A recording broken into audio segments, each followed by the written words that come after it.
Hello, everyone, and welcome to another off-season Survivor draft from the Survivor Now podcast. My name is Josh, and I will be hosting us tonight. And thank you so much for joining us. So tonight we will be continuing our off-season drafts, and we're going to be drafting Survivor seasons. So the goal for each of us is we're going to do a snake draft, and we want to get the best group of 8 Survivor seasons. And with me to draft tonight is Tori. Tori, how are you doing? I'm doing well. I'm really excited about this. I haven't talked like favorite seasons or ranking of seasons in a while. So this will be fun. Yes, love it. We've definitely talked about a number of these seasons over the years, but it'll be fun to do it all in the same place. Also with me tonight is Oli. Oli, how are you doing? I'm doing well. I'm very excited to once again be roasted for the picks. I always do, because apparently I do I just make the random picks, but I'm here for it. You know, you go to the beat of your own drum, and that's what we love you for. So. I really do, and I'm here for it. Love it. You're not pandering to the audience at all, so we really love that for you. Could go. And also with us, special guest tonight is Kostas, aka SurvivorFactChecker. Kostas, how are you? I'm doing great. Thanks for reaching out and having me on this podcast. I think this is a fun thing to talk through and see what seasons people love and don't love as much. Love to get into it. Yes. Thank you so much for joining us. And Kostas, if you're not following Kostas and you're a Survivor fan watching our podcast, what are you doing? But second of all, just in case there is anybody who's not here, maybe not the most familiar with your work, Kostas, do you want to explain a little bit about who you are and what you do on social media? Totally. I've been watching Survivor since All Stars, super long time. And then at some point I started collecting data about the show and posting about it online. And then when the new era started, I started an Instagram account called SurvivorFactChecker and started posting graphics with all that data. So basically when a season's airing, I'm covering it like multiple posts per week, a lot of story polls about the players and things that are happening on the season. So it's kind of just like a extra added experience for fans of Survivor. And then off season, I post some stuff, but not as much. So it's super fun to get the call out for this. But Instagram, SurvivorFactChecker is where I'm at. Yes, definitely follow him if you're not. Really great content. It's really fun. He keeps us fed all year long, even in the off season. I remember during COVID, my now wife was into The Bachelor, and so there were some Bachelor data Instagram accounts. I'm like, oh man, if there was a Survivor version of this, I would eat this up. And then what do you know? Kostas comes along, and he's been getting a huge following over the years. So yes, definitely one of the best follows out there in the Survivor social media world. Thank you. Cool. So you guys should know the drill if you were here last time, that we are going to be doing a snake draft. The order we are in our screens, Tori, Josh, Oli, Kostas, is the order in which we're going to be going. We're going to pick a Survivor season. We're going to discuss it for a little bit, add it to the table. Snake for 8 rounds. And the goal is to get the best group of 8 seasons. And then we'll post a poll on our Instagram for you guys to engage in afterwards. I don't know. We only posted it in the stories last time. We're going to do it in the actual post this time. I believe Tori won the winners draft, which apparently. Obviously. I know. I had Sandra and Tony and Natalie Anderson on my team, but still that wasn't enough somehow. But what are you going to do? Tori had a really great team too. Yeah, I did. So I guess it's on the rest of us to dethrone Tori here. Not gonna happen, but y'all can try. All right. Well, Tori, not as winner, just we drew kind of randomly, but Tori ended up being our first draft pick. So without further ado, Tori, you can take it away. All right, ladies with first. Pick number 1. This is a lot of pressure, though. I don't think I've ever had the first pick in one of our drafts. So we'll see how I do. So I was between a couple. I mean, I go back and forth between which season is actually my favorite. And it's usually between Heroes versus Villains and Micronesia. Just like a lot of people that are Survivor super fans, a lot of times those 2 seasons are ranked 1 or 2. Ultimately, I am going to go with Heroes versus Villains because it is my favorite theme to date. It is the best casting I think we've ever seen. I love the fans versus favorites, but it's not quite as good, I don't think, as a Heroes versus Villains theme. So that's what I'm going with. Some crazy moments. Ultimately, I really liked who won, Sandra. So that's my pick. Not a surprise that this was the number one overall pick. I feel like any consensus ranking that's done ever, this is the season that's number one. Like you said, it's hard to. I mean, it is still, I think, the best cast that's ever been assembled, and I don't think it's ever going to be topped. It's a good one. I have my qualms with it for sure, but like I am never gonna fight anyone too hard that puts us at number one because it's so many people's number one. Yeah, I mean, the cast is so stacked with heroes versus villains, and I think like you can quibble about some people, but in retrospect, no one's complaining about like Candace sneaking into the season or something. Like those are all minor quibbles for what's like a great season. It has so many good aspects that we like don't see in Survivor now. Like they have no swaps before the merge, which is kind of wild, but they let the game like play out. You don't have tiny tribes to start, so it's a fun time capsule from the time of Survivor. It does have a lot of Russell in it, which is it's a mixed bag. Like some of that is fun, but you get like the JT letter from that Russell being on the season, but it's also just like a lot of Russell and not enough Courtney or Sandra in their time on the season. Yeah, what you're saying there, Costa, is I think the Russell centric edit is like my biggest thing with the season. Like at the beginning, I had, all these hopes and dreams, like way too high expectations going in, and like seeing a lot of people, mainly on the Heroes tribe, like go down that I was really rooting for early was tough. I've made peace with a lot of that in the 15 years since it's aired, but I think there's still way too much Russell in a season where ultimately he's a 0 vote finalist, and it comes down to Parvati and Sandra with Jerry like right there hanging in their shadows, and all three of them are majorly shafted in the edit in favor of Russell, and that's as Candace would say, I just can't support that. So totally fair. Ollie, what were you going to say? Season. One of the best. No, I was just going to say, what, you're shocked that no shade, a straight white man was over edited over women. Oh my goodness. On Survivor, that never happened. I know. Never happened before. It never happened before, but is truly at its most egregious ever with Russell. That's true. Can't argue with that, but it's still an outstanding season. Amazing idol plays, like just so many good moments. Yeah, Parvati's idol play, double idol play is an all-timer. JT reading the letter is an all-timer. The coach boot episode, everything about that was hilarious and amazing. Like, Sandra has, when they finally started to show her in the second half of the season, she was on fire. Like, there's a lot of amazing stuff in this season. Oh yeah. Yeah. I know we're doing like a best tribe draft, but I do think the villains tribe has to be my favorite tribe ever. And it is the only season logo / tribe shirt I own is a villain shirt versus villain shirt. So I love it. Back that completely. I love it. Yeah, this season I think I was more tapped in during Heroes versus Villains than I have been during any season ever. Like it was it was peak. It's so absolute good. Peak. Top notch. There's a couple there's a couple casting changes that I would make, but very few compared to most other seasons. Really hard to argue with. Well, that was not the biggest surprise, but we have a first pick off the board with Tori taking Heroes versus Villains. Now it's my turn for pick number 2. And while what Tori said, a lot of people are between Heroes versus Villains and Micronesia. Do really love Micronesia. But if I pass on my all-time favorite season, it is definitely not coming back to me. And that season is Survivor Pearl Islands. Yeah, there it is. Yeah, this one I was not there for it live, but I came into the fandom like a couple years later, got it on DVD, watched it several times. It's like it is as close to a perfect season of Survivor as you are going to get, in my opinion. I think like back in 2003, like pre-idols, like a lot of the modern shenanigans, there's still incredibly dynamic and fluid gameplay.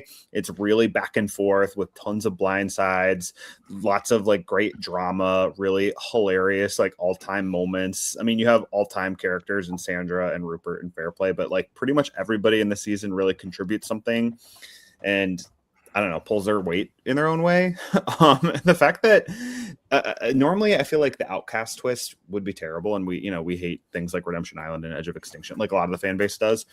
And the Outcast twist, most of the time, I would hate it too, but they just really caught lightning in a bottle with this, bringing back Burton, who was like, the villain who was kind of like cut down too early, and then Lil, who, you know, rumor has it people only voted her back in because they didn't want to go on the pre-jury trip with her, and then she ends up being like pretty much the driving force down the stretch for how a lot of those things go, as she's like this, you know, 50-something scoutmaster from Ohio who is like having this identity crisis for everything to see. Like it was everything about it just feels 1 in a million, and like everything went right in my opinion. So it's I can't say enough good things about this season.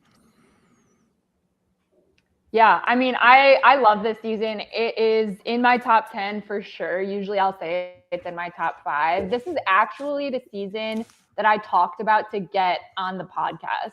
So I will bring it up in random conversations still to this day. I agree with you, Josh. I mean, there's just so many good things about it. It's dang near perfect, in my opinion. So I agree with you on that. This was the season right before I actually watched live, so this was the one I watched on DVD as well, Josh. So I actually was not caught up in the Rupert fandom at all when it first came out.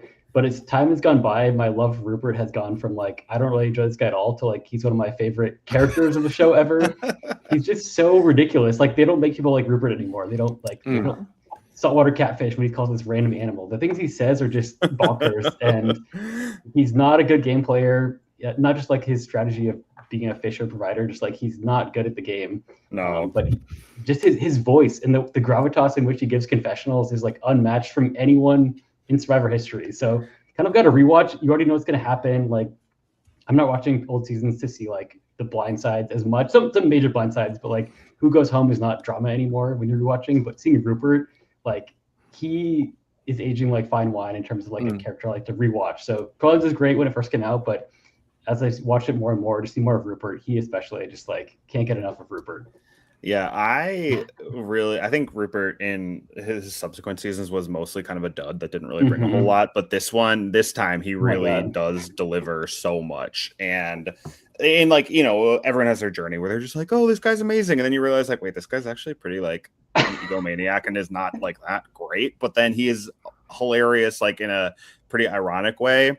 Like you said, the gravitas, like his final words was just saying so much for my dreams, like in the most deadpan, serious way. Good. Oh man. Yeah. There's a lot. Yeah. And Sandra too has some like things that I quote regularly in this season. So many things. Like she does not miss. I can get loud too. Yeah. I swear on my 2 kids, I'm going to screw you and Burton. Like, you know, she does not miss the whole time. I mean, Melissa said it best in the chat. Josh picking Pearl Island's fork found in the kitchen. Like, generally. As soon as you said you were picking your all-time favorite, I was like, well, there we go. I knew I have to. I couldn't let this not come back to me, you know? So, yeah, I truly could go on and on. I also think Fair Play's journey, like, I mean, he, again, someone who most of the time not good, not the sort of person you want to platform, but the way that he fueled the drama in this season and then had the perfect arc of getting cut down at the end by Lil of all people. It was beautiful. Like everything about it was just like chef's kiss. Like it was perfect. So yeah, that is my second pick off the board. All right, Ollie, you are up next, pick number 3. I am indeed, and this is a tough one because again, I could sit there and go, oh, I really should pick one that I think the fans are really going to resonate with. But also, sorry, fans, I don't give a crap what you're doing. I'm drafting my ones. And I think Daryl said it in the chat. Obviously, Sandra's 2 winning seasons are the first picks. But the third pick is going to be Courtney Yates' first season. My favorite person ever. And it's China. Like, I can't not do China. I have a love for China. Todd is one of my favorite winners. Courtney Yates is one of my favorite Survivor players. I think just overall this cast was one of the strongest casts we have ever had.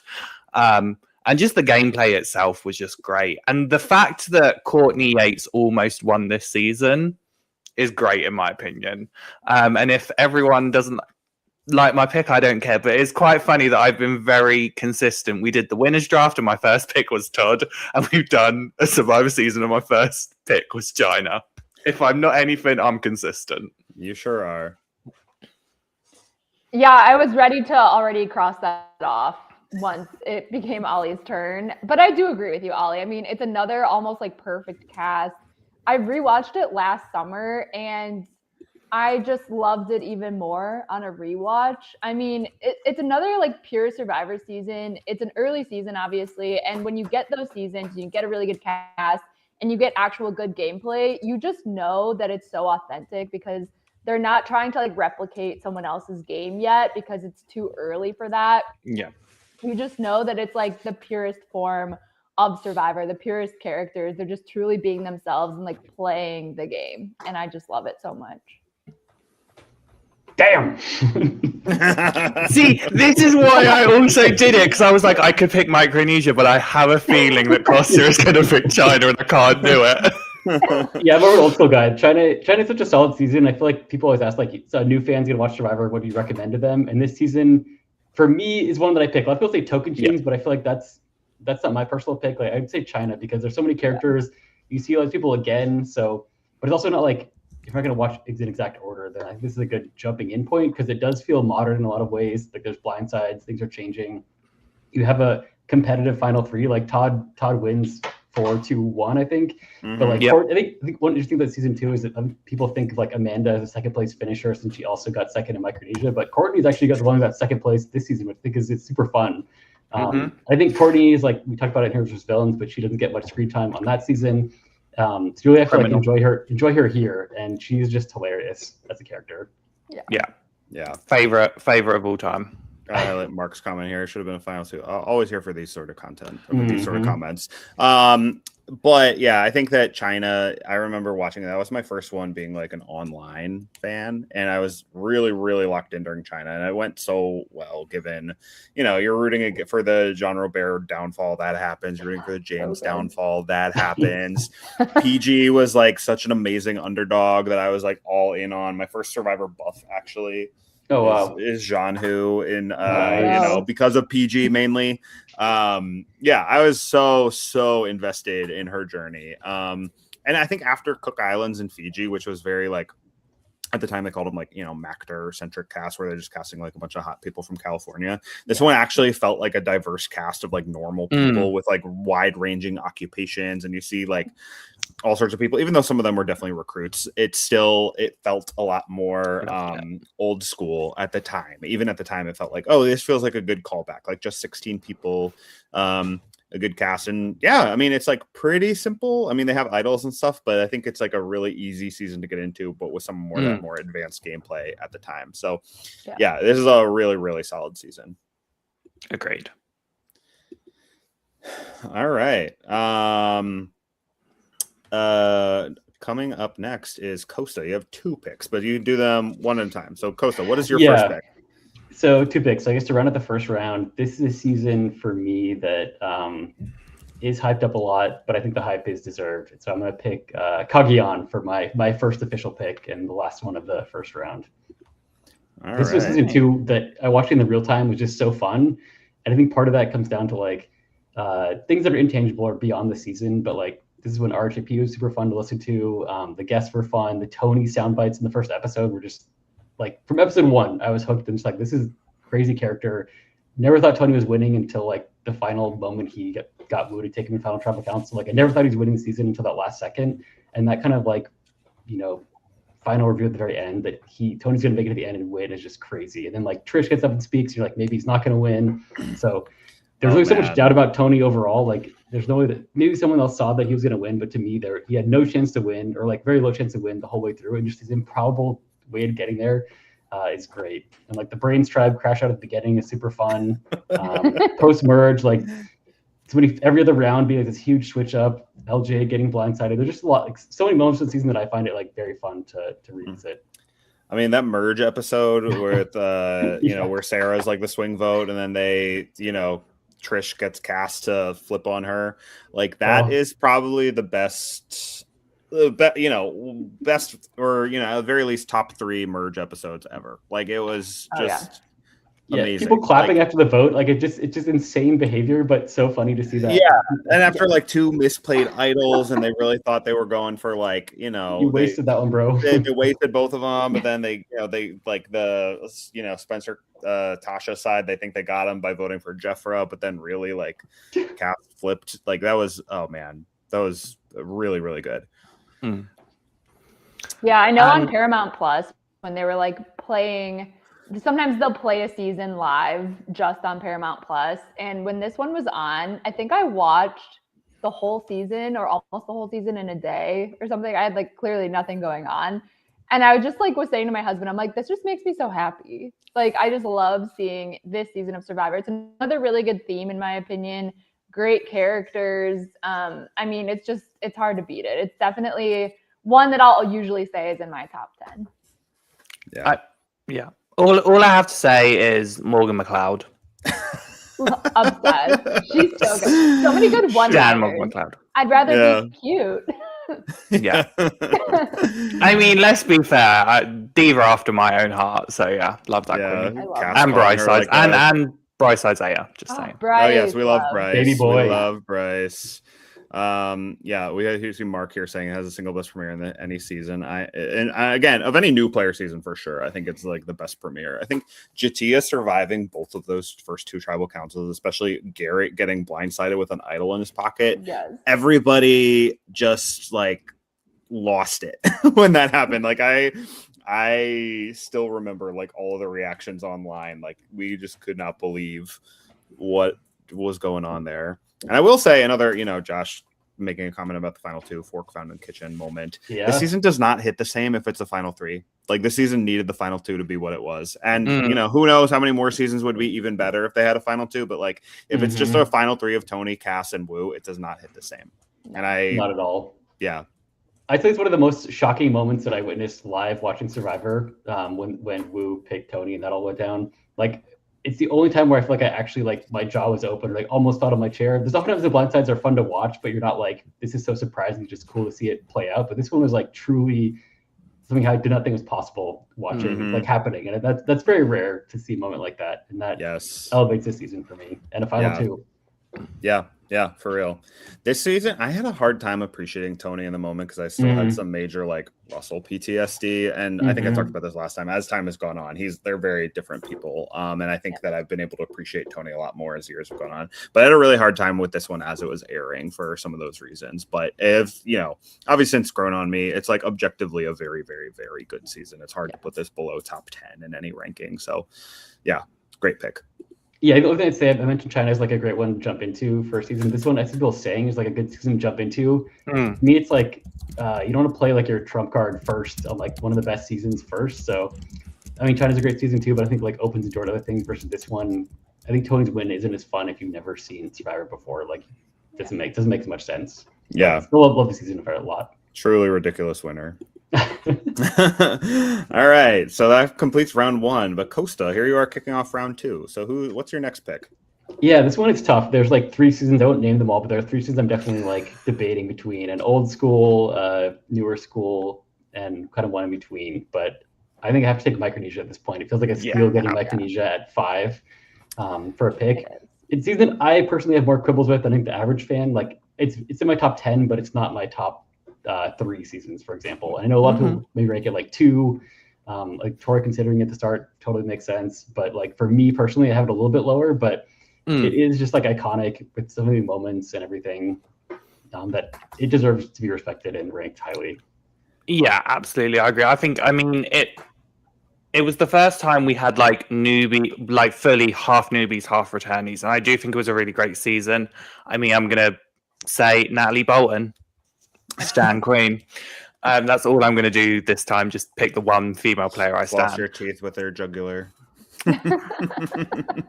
Deserve to return. Should have been on a Heroes versus Villains, but I digress. Yeah, great season. Amazing season.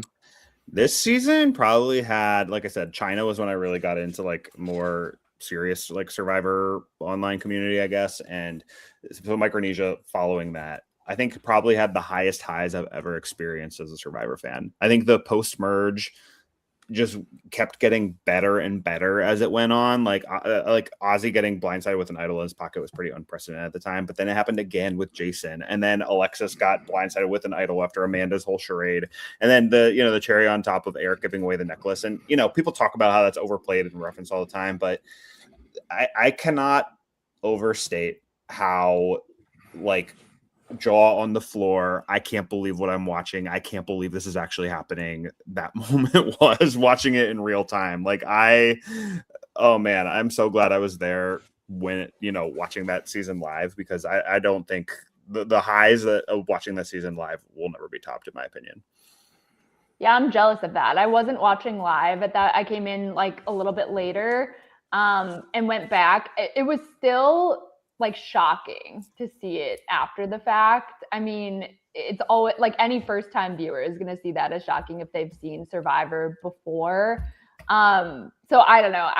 It was still amazing, but I am jealous of the people that watched it in real time. Yeah, I mean, I think this is another example of almost perfect casting. The favorites tribe, I feel was almost perfect. I mean, I can't think of one person I would have taken out, I don't think. And then it's hard to replicate that season. Obviously, fans versus favorites 2 is not nearly as good, and it's definitely lower on people's rankings typically. So I do think it's difficult to put together a good fans tribe, but I think they did a pretty good job in this season. All the newbies were really entertaining as well. And like Ollie said, we got people like Natalie Bolton. We got some good moments with Jason, the stick idol. I mean, it was really good. So I don't know. This is usually, I'll often say this is my favorite season. I also think a lot of people hate on this season because they say the pre-merge was too slow, but I think that part of the build up to Ozzy's downfall was part of what made it so good, because there was a lot of times where it was oh man, are they going to get him? Are they going to get him? A friend of the podcast, Tracy Hughes Wolf, she went down with that fight, and then Amy going down, that was really tough, and then Eliza almost got trying to expose him with the stick, but then when it finally happens, I think the fact that it took a bit to get there made it even sweeter. Yeah. It's so good. Yeah. Great season. Love it. Kosta, real quick, I guess, what are your quibbles with it? That would. Yeah, I think pre-merge is the biggest thing. Some forgettable people, some quits, and Chet leaving and kind of stranding Amy. I think that's something that always is kind of a what if situation, how this season could have been different if that happened. So who knows if the pre-merge gets less exciting, but I think that's always a tough part watching. It's Amy's such a great character in a good position potentially, and then Chet just kind of pieces out, and then it all kind of crumbles from there. The Jonathan exit is sad too. We get to see him again other times. Yeah, it just there's some down moments in the season that I wouldn't say it's far from a perfect season, but the highs are so high. It's almost like Australian Survivor in some ways. I'm the highs of Australian Survivor are so high, but oh my god, the lows are really low. And the lows are not that low, I would say, but it's one of those seasons where it's a bit mixed. But there are a few holes to poke. Yeah, I'd rather take a season that has really high highs and some lows than a season that's kind of middling or a little better than average across the board. Just because you think of there's so many moments you can list off as top Survivor moments from this season. I mean, how many times do they play the Eric blindside moment? It's it's played every season. Somehow they tie it in now. Yeah, that alone puts it pretty high. Yeah, it's my number 2. Pearl Island's 1, Micronesia's number 2 for me. It's so good. All right. Cool. Well, yeah, we could keep going on and on about some of these top seasons because, I mean, that's why they're the top seasons. No surprises here through the first 5 picks, though. So, Ollie, coming back to you for your second pick. It's tough. There's 2 seasons I really want, and I'm just trying to weigh up which one I feel would get taken, because I have one that has a really special place in my heart where it's the first season I ever watched, and then I have one where both I think are great seasons, but the other one is similar to Tori, how I got on Survivor now. So I'm and I feel the latter one I feel Josh will take. I'm hoping that Tori doesn't take my first pick, and if she does, I will call you the B word live on stream. Totally fine. I'm ready to take it. If you dare. But I'm going to go with San Juan del Sur. Because I just feel, I felt like you were going to take it. The reason I got on the podcast, I did a thing from San Juan del Sur. A great cast. I mean, Natalie Anderson is a great winner. You've got Kelly Wentworth. You've got Josh and Reed. Literally, like the pre-merge of San Juan del Sur, I feel like is one of the strongest post-merges. Sorry, the post-merge is amazing. Daryl, you can hate that season. I don't care. It's not boring. I'm so sorry. The only thing boring about it is John Rocker, and that's what I'll agree with. Everything else, so sorry, Daryl, you're wrong in my opinion. But that's even fine. that, like John Rocker, he gets blindsided with an idol in his pocket, episode 3. Yeah. Like it was a Yeah. terrible It's stain not on the boring. season, but he Yeah. loses quickly and embarrassingly. It was great. Yeah, it was great. Yeah. Yeah. He said some homosexual stuff too, according to Jeremy. He said some racist and homosexual stuff. Yeah. Yes, Ollie, there's no way this season was going to come back to you. I was debating. That's why. If it were still there when it came back to my second one, I was definitely going to take it. Again, post merge just keeps getting better and better. Jacqueline and John arguing is boring. I think Jacqueline and John, their dynamic is hilarious. Like how they end up just driving so much of the whole season. The one where they are like in this huge fight and they can't get a plan together, and Reed is just kind of silently imploding the whole time because they're bickering over the pettiest thing ever. That's amazing. Like you don't get stuff like that in the first Blood versus Water season. You can only get stuff like that in a Blood versus Water season. I think Natalie's winter journey is one of the best ever in my opinion. This season is so fun. It is so fun. I think the pre-merge is also overhated. I think episode 1 and 2 and 5 and 6 are like, they're fine, like nothing like terrible. But I think the John Rocker boot and then episode 4 where Drew Christie goes home are like really, really good. So I don't know. A lot of the hate for this season I don't get at all. Same. I agree. Yeah, actually, when I first watched this season, I was kind of like blind to a lot of the Survivor community. Like again, I didn't really like get online with Survivor until like later, and then like I became obviously super involved. But anyway, like I was surprised like looking into people's thoughts about this season and realizing that a lot of people ranked it like really low and had like low opinions of it. Because my first watch of the season, I loved it. I thought it was so good. Great cast, great theme. I think it's out of the 2 Blood versus Waters, I think it's better. I think maybe because like I think I prefer this theme without returning people. I mean, that was an interesting dynamic too, but ultimately, I don't know, I think I like it better without returnees. But anyway, also like this is like such an underrated like thing that happened in a season, but I thought it was so funny that the Blue Tribe ran out of food not once but twice, and then they had to like go to Jeff with their tail between their legs and be like, hey, like we have another bargain. I mean, it was so good. I think, again, that's so underrated and doesn't get talked about enough. Like, how do you run out of food 2 times? Like, how much are you freaking eating? But anyway. And that's why they kept winning. No, I know. It was such a good season. Oh, man. And Jacqueline, did you vote for who I told you to vote for? Is like an all-time, like, inject that into my veins. It's so such good. A good line. Exactly. And again, Big Shogun just said it. Reed's speech, Final Tribal speech, was iconic. Wicked Stepmother, one of the best. I don't care if people hate it. It was one of the best, most sassiest shutdowns ever. Yeah. And so well said. I mean, exactly. He's a performer. He's a performer for sure. Yeah, he is. Yeah. All right, Kostas, what were you gonna say? I would say, plugging my own content a little bit here, I do a season ranking poll on my stories every January, like after in the off season between seasons. Yep. And this season, I've done this for like 3-4 years now, and this is a season that's actually been climbing the rankings despite being an older season. The new era season's kind of been trending down, and new seasons don't move a whole lot year to year. But this is a season I've like literally seen in the data that it's gained performance, popularity over time. And I think then there's a lot of reasons for that. I think like the Natalie win just is always iconic. Personally, the Drew Christie boot is one of my favorite episodes. It's just so like, funny. Yeah. I love blindsides and strategy of that, but just like these dunking on people or character moments of people, their hubris showing and getting like their comeuppance is so satisfying. So those are just great. And like it's a weird merge where Julie quits, and then it's kind of like a really weird moment there. But then the Josh and Jeremy blindsides back to back is like, all right, the season is cooking again. Mm-hmm. Yeah. I feel like it's a fine wine season. Like it literally just ages so well. It's one of those seasons. Like I feel like next January it once again will rank higher than it was last year. So yeah, it finished at the top. It finished 9 officially in my ranking, like the fan voted rankings this past year out of 49 seasons at the time. Wow. It's top 5 for me. I love it so much. And that's why I took it. Yeah. All right. Well, I guess with that, it is my turn now. And a lot of the top ones are gone.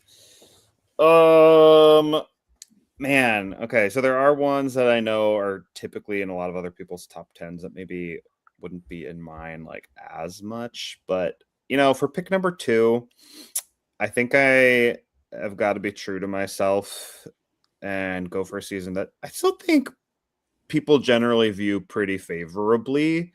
And that would be Survivor Panama season 12. That was my first full season watching live. I also talked about it to get onto this podcast. I think that the Kasaya tribe is the most hilarious anomaly of a tribe that has ever existed in Survivor, like ever. Like there are other people love to throw around quote unquote disaster tribes like all the time. Because in the new era you lose like 3 challenges and then you're a disaster tribe. But Kasaya they won more challenges, but they were an absolute mess. And not only that, they were able to like stay together basically because they didn't like Terry. I just love that the pettiness, and Suri obviously bound them together, but Suri's whole journey is incredible. If Suri only ever played one time, she would still be a legend because everything in this season was absolutely iconic, amazing, impressive. Courtney Merritt is so funny. The fact that she and Shane were on the same season and on the same tribe and had so many moments together. They're just absolute cartoon characters that they somehow put on this season. It's so funny. It's one of the funniest seasons that there ever was. And I think the gameplay is exciting. Still got that really old school feel. And plus it has a special place in my heart because it's my serious entry into being a Survivor fan. I love it so much. Yeah, Courtney plus anyone is a potent mix. You have Courtney plus Shane, the shitty apartment. You have Courtney and Bob Dog with the wine. You have Courtney and Bruce in the rock garden. It's Courtney plus anyone is a good combo. Yes. Oh man. Yeah, Josh, you and I rewatched this last summer and we recapped it because we were recapping seasons that included players that were going to play on 50. So obviously this being Suri's first season, we rewatched it and I went in with kind of a lower opinion of it than you, Josh. I think I liked it, but it was more of a middle ranked season for me. But then on the rewatch, I was I don't know what I was thinking or where my rankings really came from, because now it's definitely at least in my top 15, if not maybe top 10 at this point. Things change for me all the time if y'all haven't seen, but I mean, just you couldn't come up with in your head the Kasaya tribe on your own. No. It could only come from this season and this season alone. Nobody could have dreamt that up. And one of my still favorite Survivor moments ever was when Bruce was going to get medevaced and Courtney's well, do you want me to sing to you? And he's no. And she starts singing. I mean, you can't make this shit up. It was oh my gosh. Good. And then he's stop. No, I know. I have friends who are casual fans that have only watched a few seasons. They watched the new era and they've watched seasons that I just told them to watch, and they will quote that moment because it's just understandable. What? Yeah. It's you have so many medevacs that are all-timers that make everybody cry or are really intense or dramatic. And that one Bruce is out here dying and Courtney's trying to sing. It's so funny. Oh, and there's so many moments that are just hilarious. It's oh man, this one it's so good. I could keep going. Yeah, I think the Terry wins all the immunities, but him and Ars's challenge rivalry is fun with the calling the ambulance thing. Yeah, I'm not a big challenge guy. Ambulance. Terry's crying. Yeah, yeah, it's great stuff. Yeah, wow, I'm getting strays in the chat saying about because I think I've been on record before talking about the people say that the last challenge is unfair. I mean, what challenges? All challenges favor one type of person over the other, and Terry won every single one up to that point. He was always going to get voted off the second he lost. It just happened to be the last one. He was only there because he kept winning. So, yeah. Yeah. No, absolutely. As Aris would say, somebody call the ambulance. Terry's crying. I don't really feel that bad for Terry. Yeah. I just don't feel that bad for him. He's fine. He's doing totally fine in life. So totally. Yeah. Yeah, that was a really good pick, Josh. Thank you. All right, Tori. So now you get 2 picks, but start with 1. All right. So as many of you know, if you've been listening to the podcast, I'm usually partial to the early seasons of Survivor, but I did recently rewatch this season. And similar to what some of you have been saying with your most recent picks, I don't think this one would come back to me if I skipped it. So I'm going to go with kind of a later season, not new era, but I'm going to go with season 37, David versus Goliath. Another really good theme, amazing moments. I mean, we saw the Davids just kind of like run shit for a little bit when they were not expected to do so. I mean, great use of advantages. It's a more current season. So similar to also what some of you have been saying, like, this is a season that I typically recommend for people to watch. Like, I'll recommend an older season first, then somewhere around Kage-an, and then probably like somewhere around David versus Goliath, because I think it's a season everybody can get on board with. It's very entertaining. Yeah, I mean, I really only have good things to say about it. Angelina. I mean, nothing more to say. Yes. Well, I mean, obviously the yeah. jacket moment gets quoted all the time, but she has other things too. Like, they're negotiating for the rice and climbing up the ladder that, she's describing it as like versus 50 feet, then it's 100 feet. She keeps talking about how describing it like more life-threatening situations with, going for the jacket. It was amazing. This is one I feel like people are also going to keep getting higher and higher, like as Mike White and White Lotus become like more famous. Like this one is going to also continue to age more better. I have my qualms with modern seasons and like their format and everything. Like I can only get a season with Final Four Fire making like so high, but I do think that this is about the ceiling. If we're talking about more modern formats, like it's hard to get better than David versus Goliath as far as the modern seasons go. So I think it's a good season to introduce people to, because it's like, this is like, I mean, obviously the format is like messier and stuff now, but this is like the best of like what modern Survivor could be. Absolutely. I agree. And yeah, again, like it's unusual for me, I feel like, to rank a season like this so highly. And like prior to my rewatch, I wasn't ranking like anything past like season 25 in my top 10. But I think I would definitely rank this in my top 10 now. I mean, it's hard not to, just with the moments we get, the characters we get. I mean, I'm a huge Christian Hibiki fan, and it's just a really good season. Mark in the chat says Angelina as a full sentence really does say so much. Man, you're welcome. She got completely hosed, and we all got completely hosed on 50. Like, we deserve so much better. She's a gem. Why did you bring that up? I mean, Ollie was having a pretty good day up until now. Yeah, I know. Yes. But yeah, good season. So, we are going to take a quick look at our drafts right here. Oops. Sorry, Ollie, can I put the picks on stage? Sorry, I'm messing up. Yeah. So you're through fine. 2 rounds, we have on our team. So we got Tori with Heroes versus Villains and David versus Goliath. I have Pearl Islands and Panama. Ollie has China and San Juan del Sur, and Costa has Cagayan and Micronesia. So hopefully we can speed this up a little bit, guys. We talked about a lot of the like really, really good seasons, but so far, Tori, for pick number 3, what do you have? All right, this is tough for me. I mean, personally, I was between maybe like 3 different seasons. I'm gonna go with the oldest of the 3 that I have on here. It's not like old school, but I am gonna go with Tocantins, season 18. I knew it. I was like, I'm ready to take it. I knew. Sorry, what happened? Oh no, she left. Yo, I mean, I'm getting hate, but I can take the hate. I mean, I'm used to it. Okay, like I had to. It's so good. This is another season I've rewatched like pretty recently. I'll rewatch it again and again. It's kind of similar to what I've been saying about a lot of my favorite seasons. Great characters, great moments, pure Survivor. We get Tyson's first season. We get Coach in his first season. We get amazing characters like Taj. Everybody loved Taj. It's so good.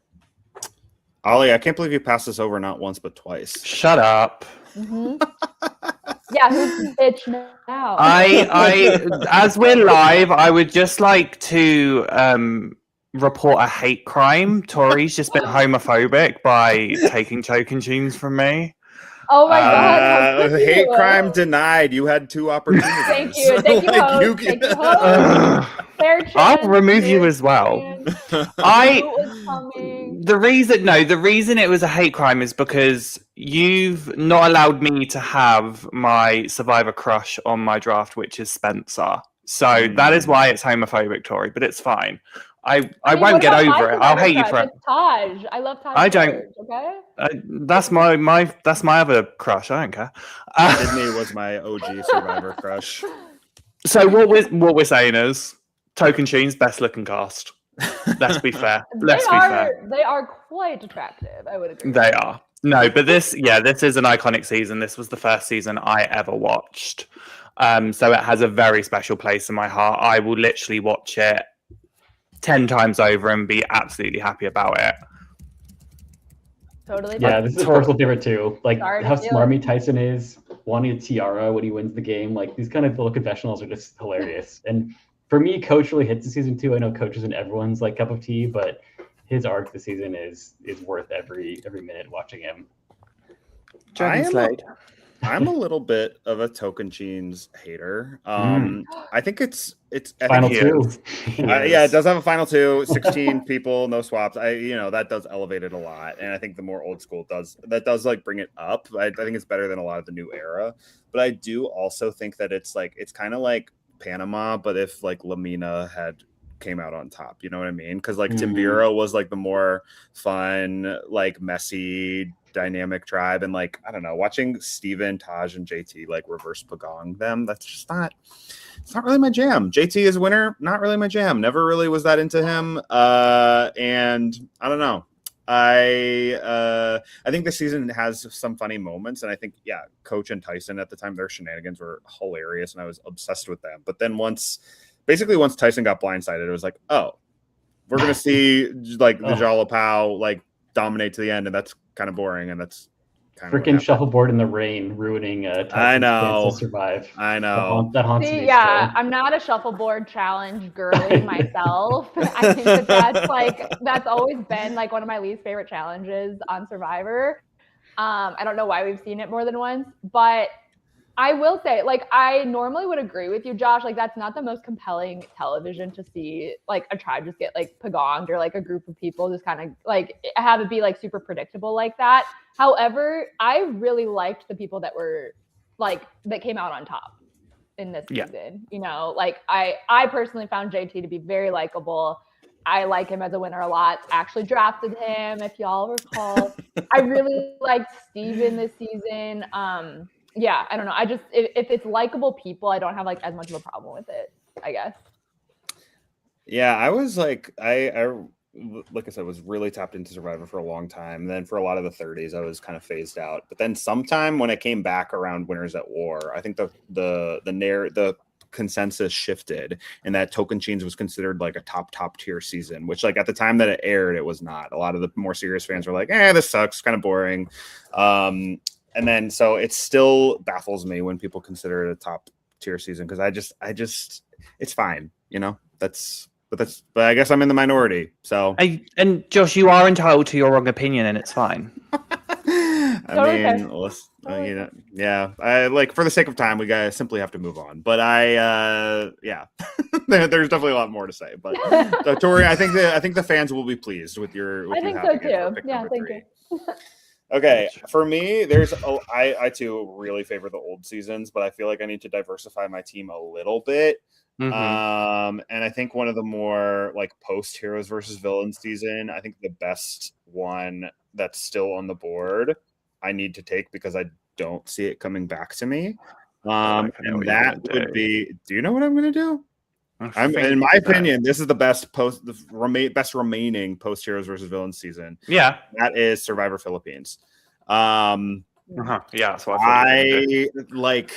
This one is another. I think China, I've said before, is like a good blend of like old and no school, and I think Philippines is as well, because you're coming off of like what a lot of people consider the dark era of like, you know, or like the Hans era, if you will. And this one is, you know, it is a lot of recruits, but then you have like more real fans and more like a wide ranging group of people, and not just, you know, a bunch of young hot people from California that don't know how to play the game. Like, but I think you have some really fun strategy and like shifting like social dynamics. I think the Malcolm and Denise, their whole journey to the end that ends kind of tragically for Malcolm, is really compelling. I think watching them, they're still like pretty clear lines drawn in the sand of like who's working with who, but then also the gameplay is pretty fluid too. And so I think the way that they talk pretty openly about stuff is at Tribal is really fun. Abby, we see Abby's a fun villain. She was also something else. Like, I don't know how, like that was crazy. There's just it's a really good cast, and all the way through, it's just a solid season. Again, I think it's hurt by having a final 3 that's pretty unnecessary, but I think that it's still like a top 10 season. My investment in Survivor was really low at the time, but this season was like, oh wait, Survivor's actually still capable of making like really, really good stuff. It's a great season in the midst of like kind of a dark era. Abby Marie Gomez slays so hard. She really does. We love her over here on Survivor now. But I have to say, kind of like maybe how you kind of feel about Tocantins, Josh, I kind of feel about Philippines. Like, now, let me just say, on the positive, like, Malcolm is one of my favorite Survivor players of all time. Like, he needs to come back and just sort of like tie a little bow on his Survivor journey, in my opinion. And I did I like Denise a lot as a winner. Love Abby. But the final 3, other than Denise, like, underwhelming final 3, in my opinion. I don't really love like people coming back as sort of like captains, or in this case, they were like medevac players. I don't really love when there's just like one returnee per tribe, or like 2 returnees per tribe or something. It's not my favorite thing. I don't know. Like, for me, this season is just kind of mid. This season for me, like I said, Josh kind of comes like right at perfect time after Dark Age of Survivor. And so it is elevated for that reason. But I was kind of wonder if you watch this season, like not after 21, 22, 23, 24, does it hit the same? Because when it hit live, it was like, oh my God, this is the best thing in a long time. Like the slow-mo shots, the challenge, like, again, I'm not a challenge person, but they just made this season really epic. And like Matt Singh losing and Russell's crash out, like all this stuff is like so epic real time. I rewatched it a couple years ago, and that's what brought it up this high for me. And I'm like, wait, this still really hits. This is still really good.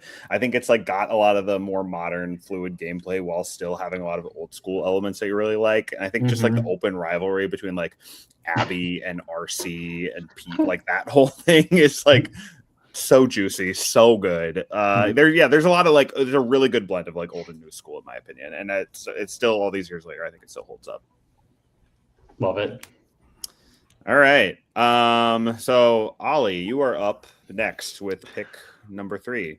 And I'm very glad I get this pick, because I mean, you picked Abby's first season. I'm going to pick Abby's and a lot of other people's second season, second chances. All I have to say, token chains, bite me. So for this, like, again, iconic Kelly Wentworth. Wentworth does not count. And then I'm just going to shout out my queens: Kelly, Abby Marie Gomez, Monica Padilla. I somehow was able to get to vote on this. Don't ask me how. I don't know how I managed to do it, but I vote for Monica Padilla, and I have no qualms in saying that. I did too. Hate me on it. Good. Yeah, I did too. You're redeemed from your Token Tunes comments then, I guess. But yeah, overall iconic season. I mean, so many moments that stand out. I mean, the final 6 tribal, again, Wentworth does not count, 2 idols being played. Like, there was so much here. Like, it was great. So I'm glad I got this one. Yeah, this one fell farther than I thought. I feel like this one's a little bit split in terms of fans. Like, some super fans say it's too game body, they don't like it, but also it is like, I see it commonly super highly rated. Like, when I'm polling on my Instagram account, this finished 6th. So definitely, like, I think for us, 4 of us, interesting to see it fall this low.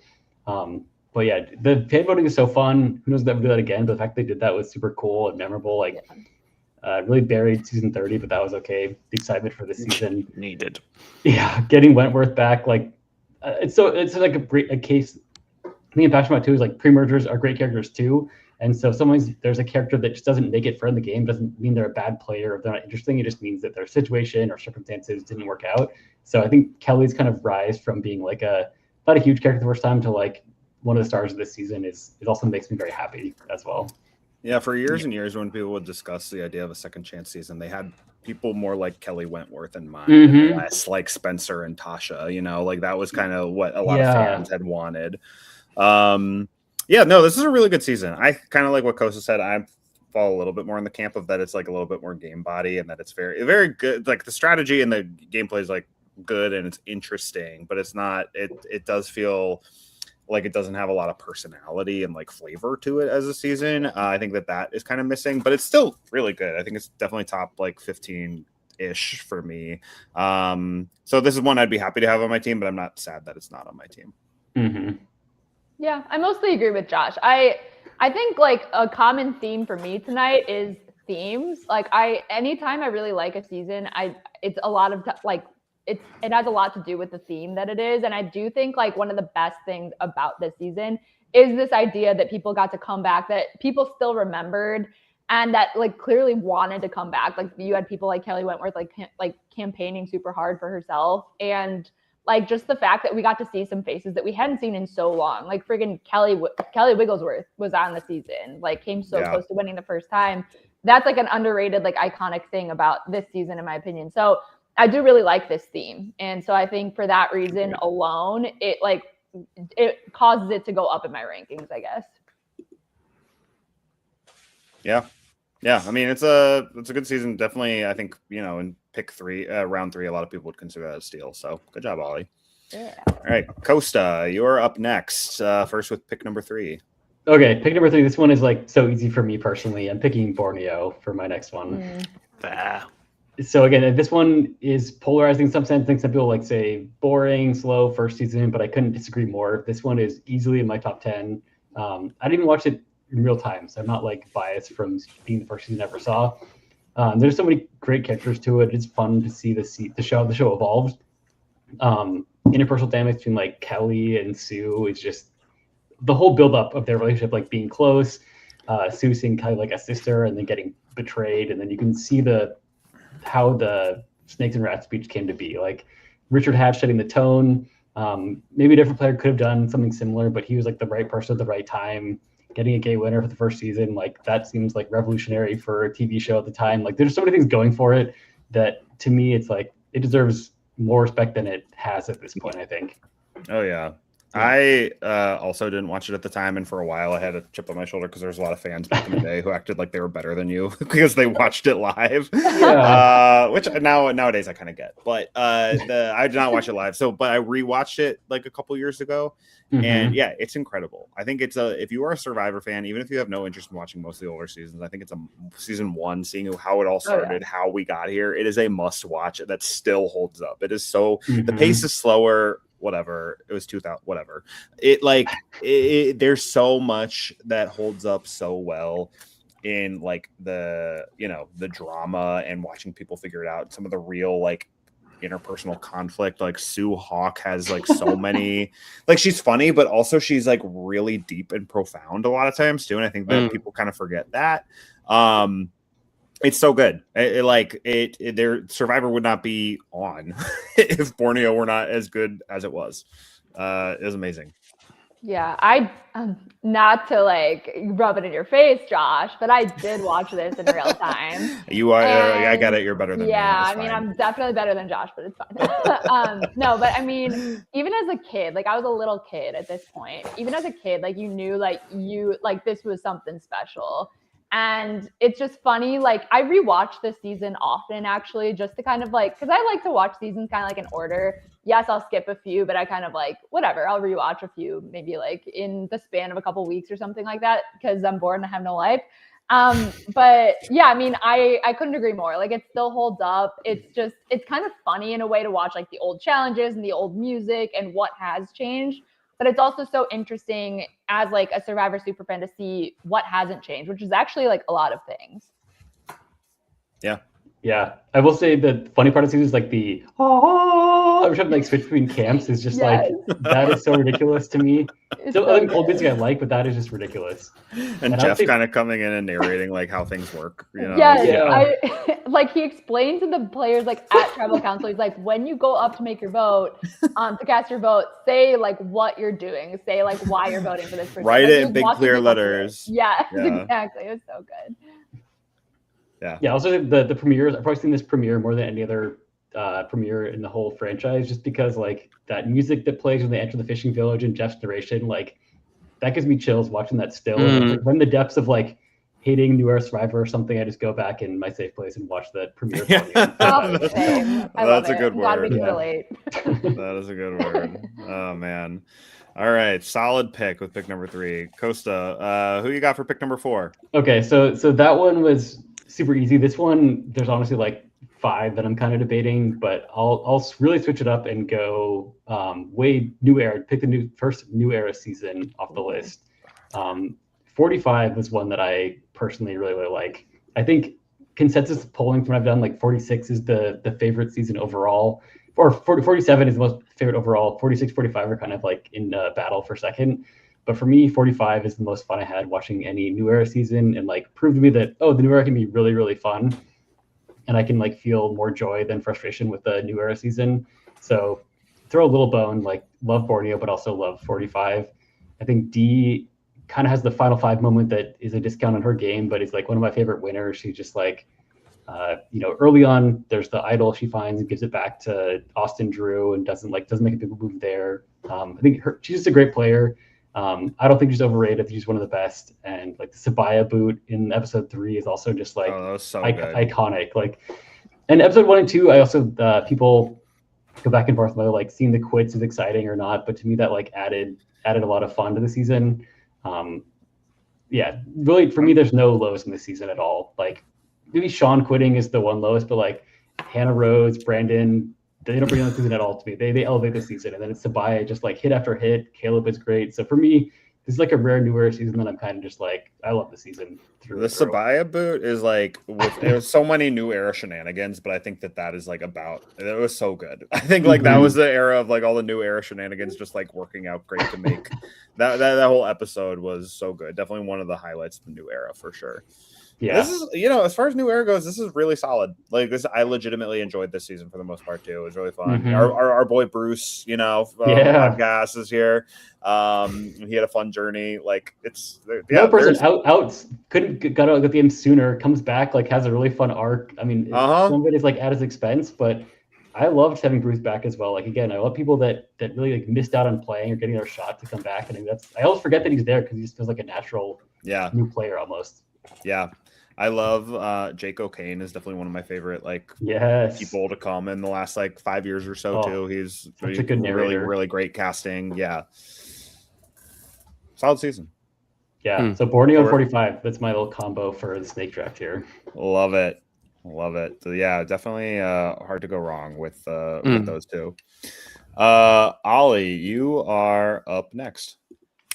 Yeah, and you know what? I was like, I'm kind of same with Costa. I was like, in like a few seasons, and I was like, do you know what? Let's just go one season next. I need a new era representation, and my favorite new era season is 46. So, I mean, my favorite ever winner, Kenzie. I absolutely adore that woman.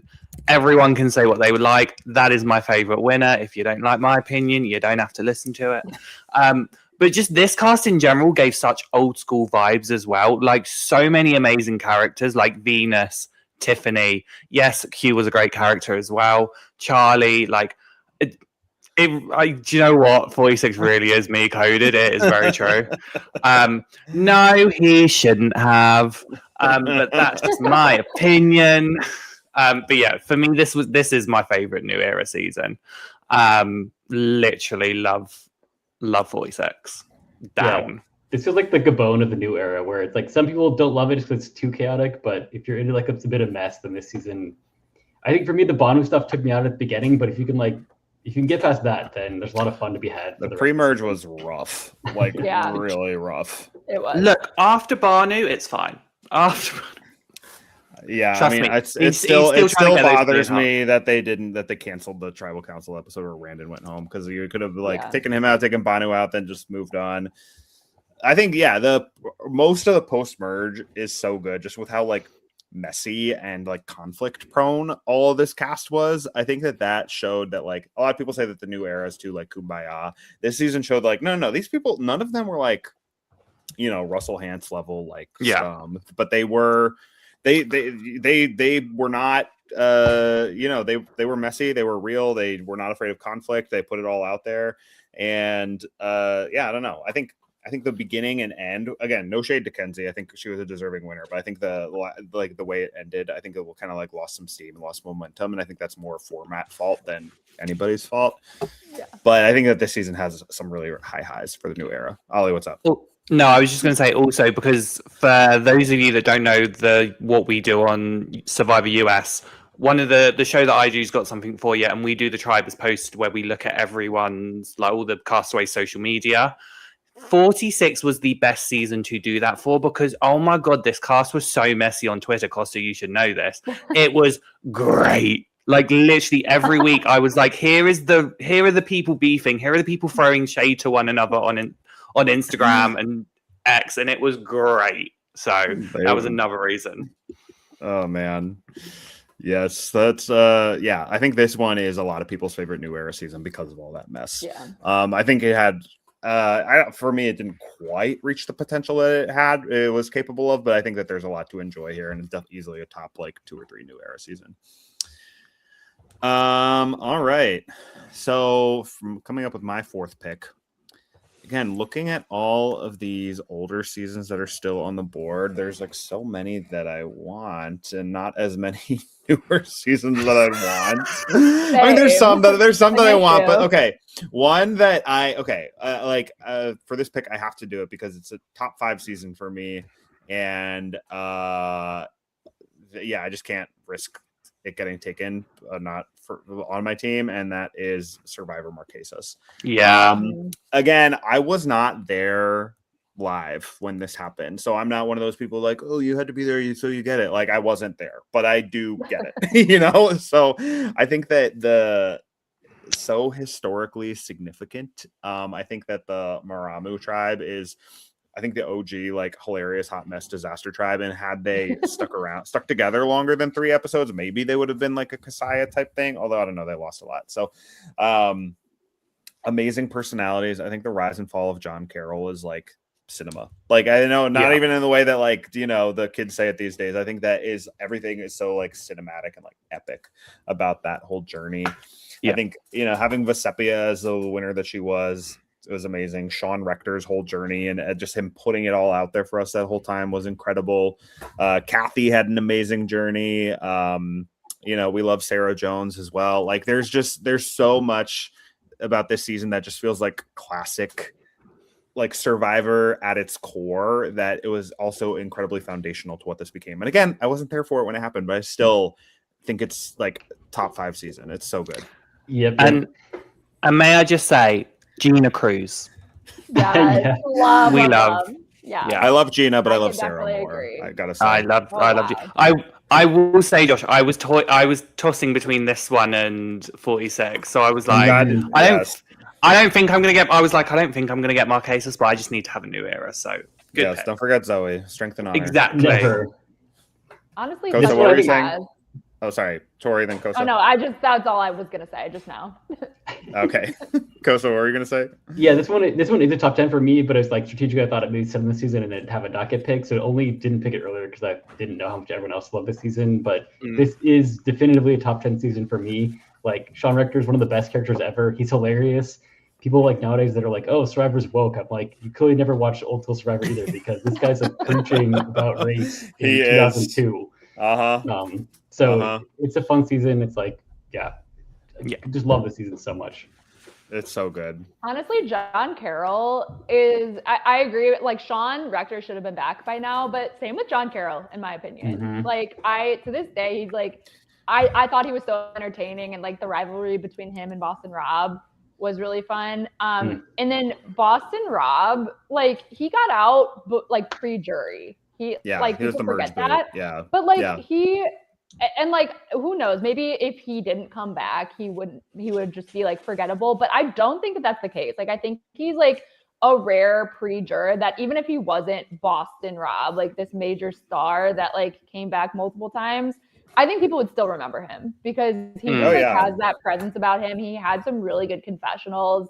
I don't know. I just think he was a star. Yeah, a star he was born. A star was born. It's crazy that only Boston Rob and Kathy have come back from this season. There's so many people that could have. Yeah.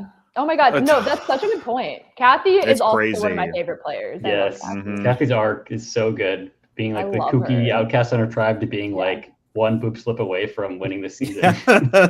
Yeah. Vecepia deserves it. No, I mean, but she does, but I'm saying like it would have been like cool to see. I don't know, whatever. The arc would have been interesting to see. But no, I get what you mean. I like Vecepia. Yeah, the fact Vecepia was not contacted for Winners at War and has never been contacted. I have my opinions on that, and I'm not going to expose Jeffrey on this day. But yeah, how dare you? Yeah. At least she got an invite to Star 50, but that's like a cherry on top of everything else undeserving. Like she should have been called. That's the cherry on top of an ice cream that's already melted. Yeah, there you go. That's literally what it is. Yes. All right, Tori, who you got for pick number 4? All right, this is tough, y'all. I mean, this is gonna get harder and harder, I think. I do think after this one, I might start getting into some more like hot takes, like things that I want versus like what I think the fans would want, which I haven't been doing that anyway. But anyway, I digress. I think I'm gonna go with, again, like a little bit of an unusual pick, I guess, but I'm gonna go with Karang. I love Karang. I love Michelle. As you all know, I drafted her like pretty early on in our winners draft. It, in my opinion, is another season that we have some really great moments, really great cast. We get Aubrey's debut. Yeah, I don't know. I love Karang. I was gonna pick that one. If it can't on my next turn. Yeah. Dang. I will admit I'm shocked that it's the last pick of round 4. I thought one of you three were going to pick it earlier, and there was part of me that was like, am I about to steal it on round 5? This is going to be hilarious. That would be crazy. Oh man, I should have done that before Marquesas. I couldn't pass up Marquesas, but Karang is top 10 season for me. It's like the most recent season that was like, wow, this was amazing. Like yeah. You got another. Sorry, I was just going to say another fine wine season, like for real. Mm-hmm. I think that it was one of the last times where you're just like, because like I don't know, the Scott and Jason like duo was just like so hateable, and it was the last time I felt like I was like really, really, really rooting against somebody and watching, I don't know, Sydney like flip on them at the merge and then seeing them get taken down one after another. Oh, sorry, didn't put that up, but it was amazing. Like the moment where Ty just like says like to Scott's face, like balls of steel, like no, you cannot have this idol. It's so good. It's so good. And I love that the Michelle and Aubrey thing that they that they each have a win now, but that it was like there was like so much like meat on the bones that people still talk about this like 10 years later, when how many like ho-hum like finales or final results have there been, but there's still people that are very vehemently like team Aubrey or team Michelle. So good. We love Sydney, we love Ty. This season's amazing. Yeah, totally it's so good. And this is another, like, I think if Aubrey didn't get her season 50 win, like people would be talking about her like kind of like what I was saying about like if Kathy would have won, like that would have been iconic, but we got an iconic winner out of this season. Like I can be happy about the winner, but still be like, what if Aubrey would have won? Like things would have been so different. Who knows if she would have been on 50? Who knows what Michelle's story would have been? It's just interesting to think about. But yeah, I am glad that they both ended up getting their win. And I do really love Michelle. Like people that say still that she didn't deserve her win, sorry, but y'all are sounds like a bunch of malarkey to me. Yeah. Yes. It is just not true. It's incorrect. So yeah, going with season 32, Karang. All right, this is where things get challenging for me, though. I'm going to get to my next. Wait, is that okay? Oh. Yeah. Let me real quick recap where we're at. So, Ollie, could you put that on the stage? Yeah, so we got, after 4 rounds, Tori has Heroes versus Villains, David versus Goliath, Tocantins, and Korong. I have Pearl Islands, Panama, Philippines, and Marquesas. Ollie has China, San Juan del Sur, Cambodia, and 46. And Costa has Cagayan, Micronesia, Borneo, and 45. So, Tori, you are leading off round 5 right here. Honestly, like, let me just say that I can't decide who has the best team so far. I really like what we've all drafted. Anyway, so like I was saying, though, this is where things get a little bit challenging for me. I'm going to go with an old school season for sure. And I think I have to go old school, and this might be a hot take. I don't know, but I'm going to go with Australian Outback. I love Australian Outback. Maybe that wouldn't have gotten taken. I might have been able to get this one later. I don't really care. It's an iconic early season, another one that I watched in real time when I was little. And there's so many things that I remembered about it watching as a kid that I came back to as an adult. And I was like, oh my God, it's so crazy to see this so many years later and it still holds up.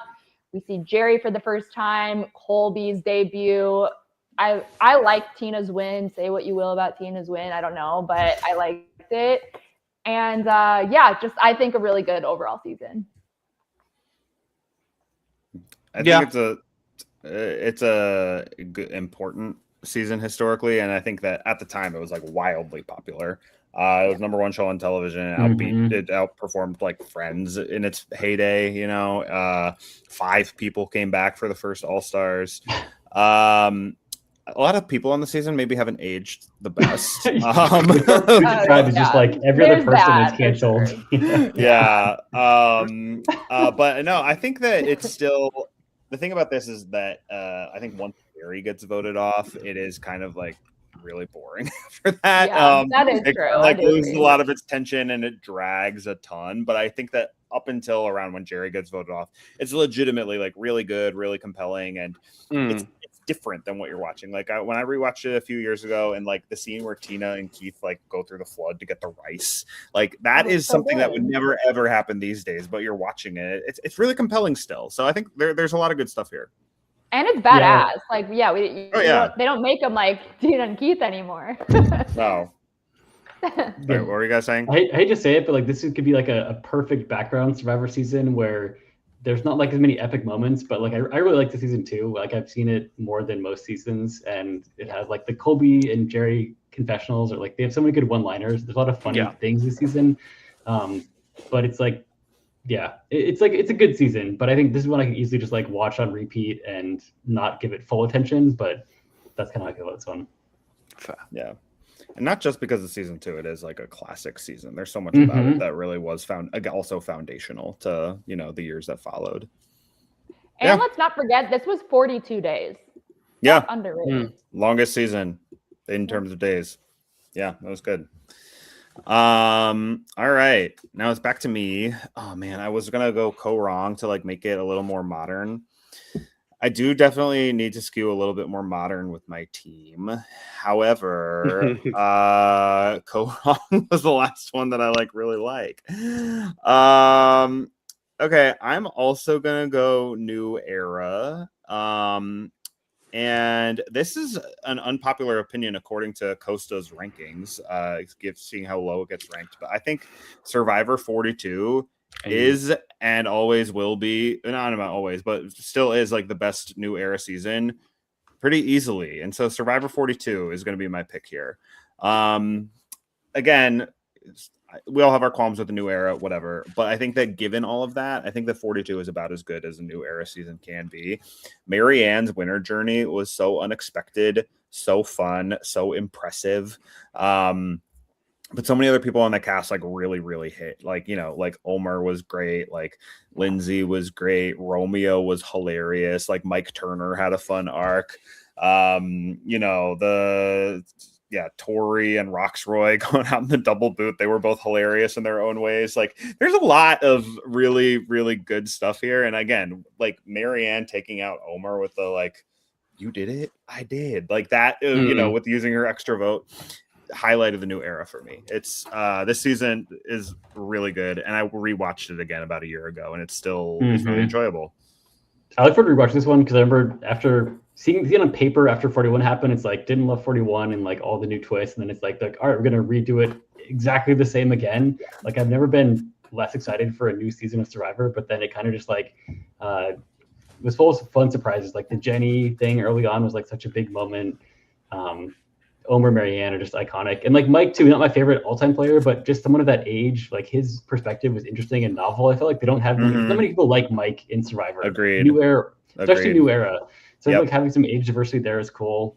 This is like my second, kind of 47, 42 waiver for my second favorite, but this one was maybe my second favorite new era season, and I figured I'd lose it to you, Josh. Because, 42 stand. If I'm getting a new era season on my team, it's definitely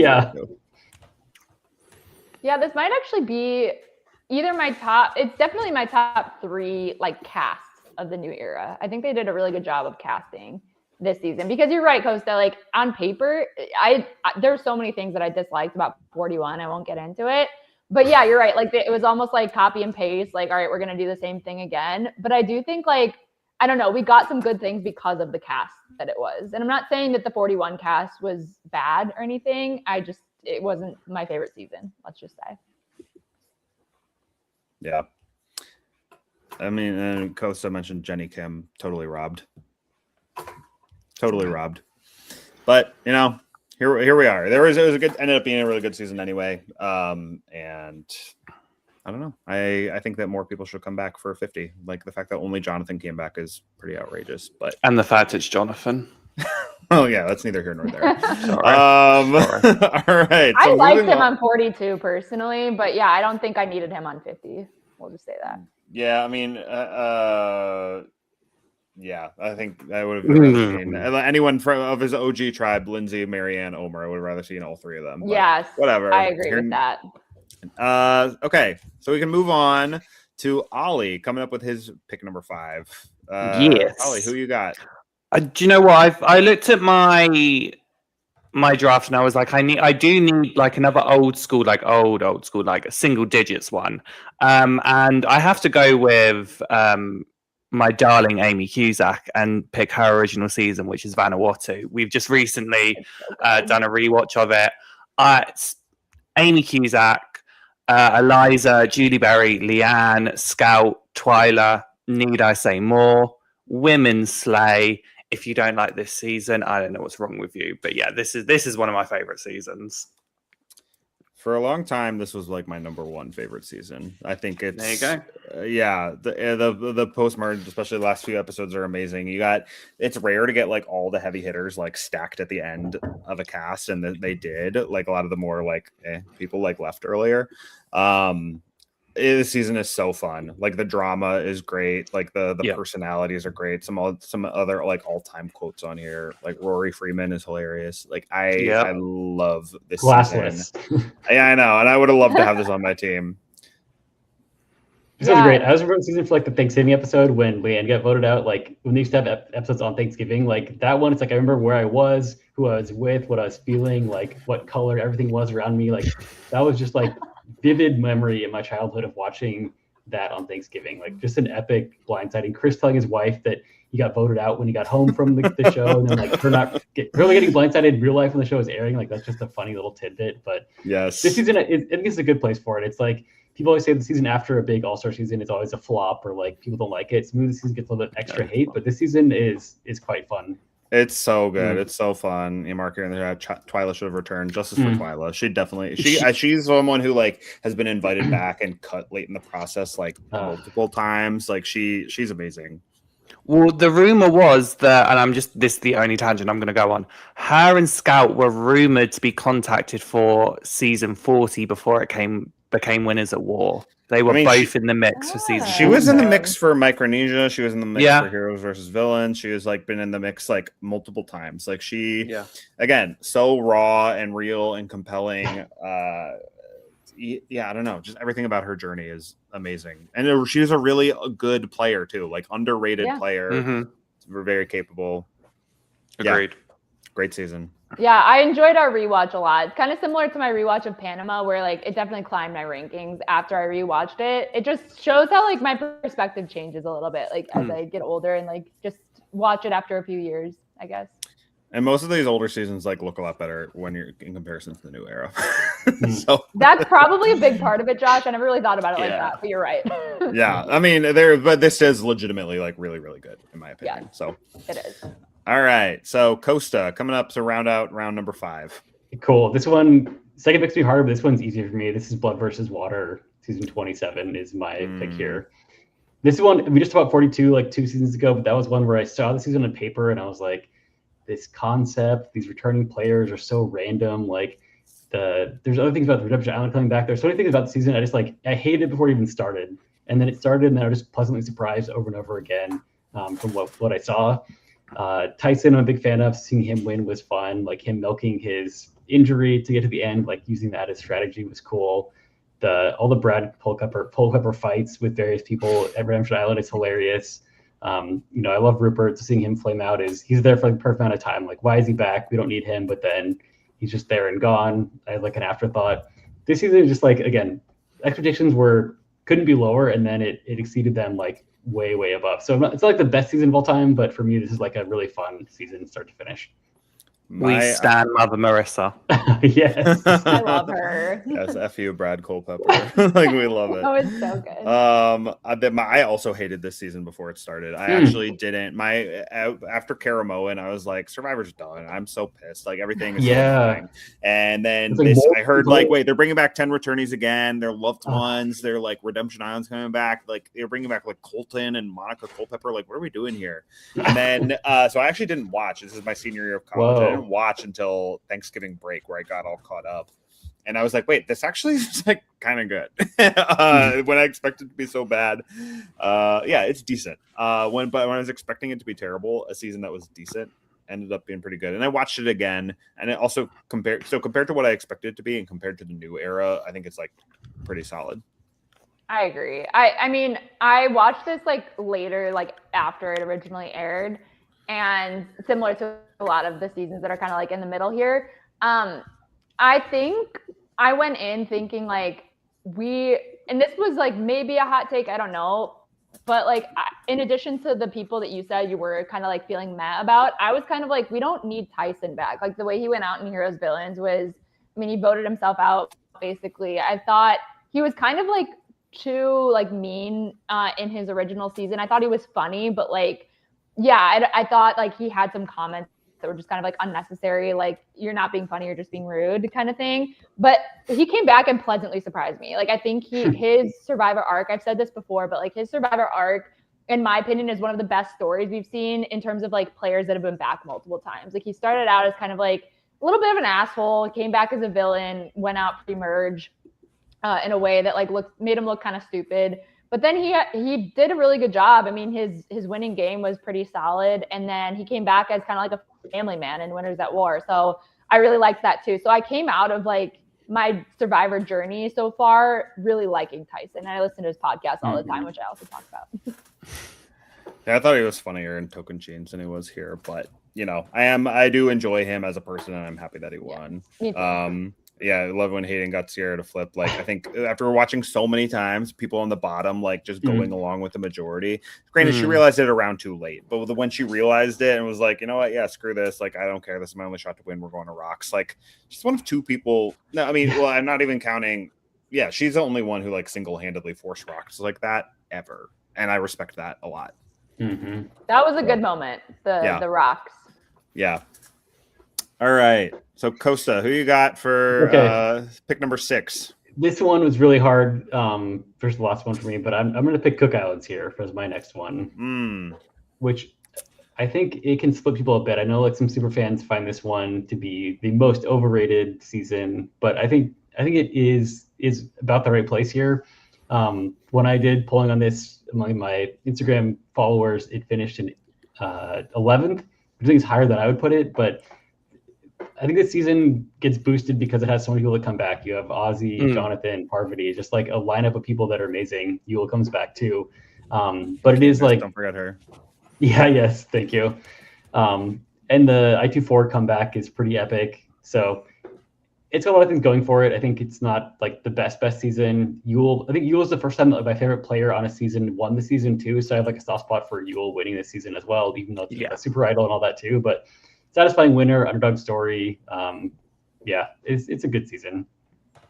Agreed. This was definitely one of my contenders. I do think this is I would dare to say it's a fine wine season now. At first it wasn't, but now I think it has. I think once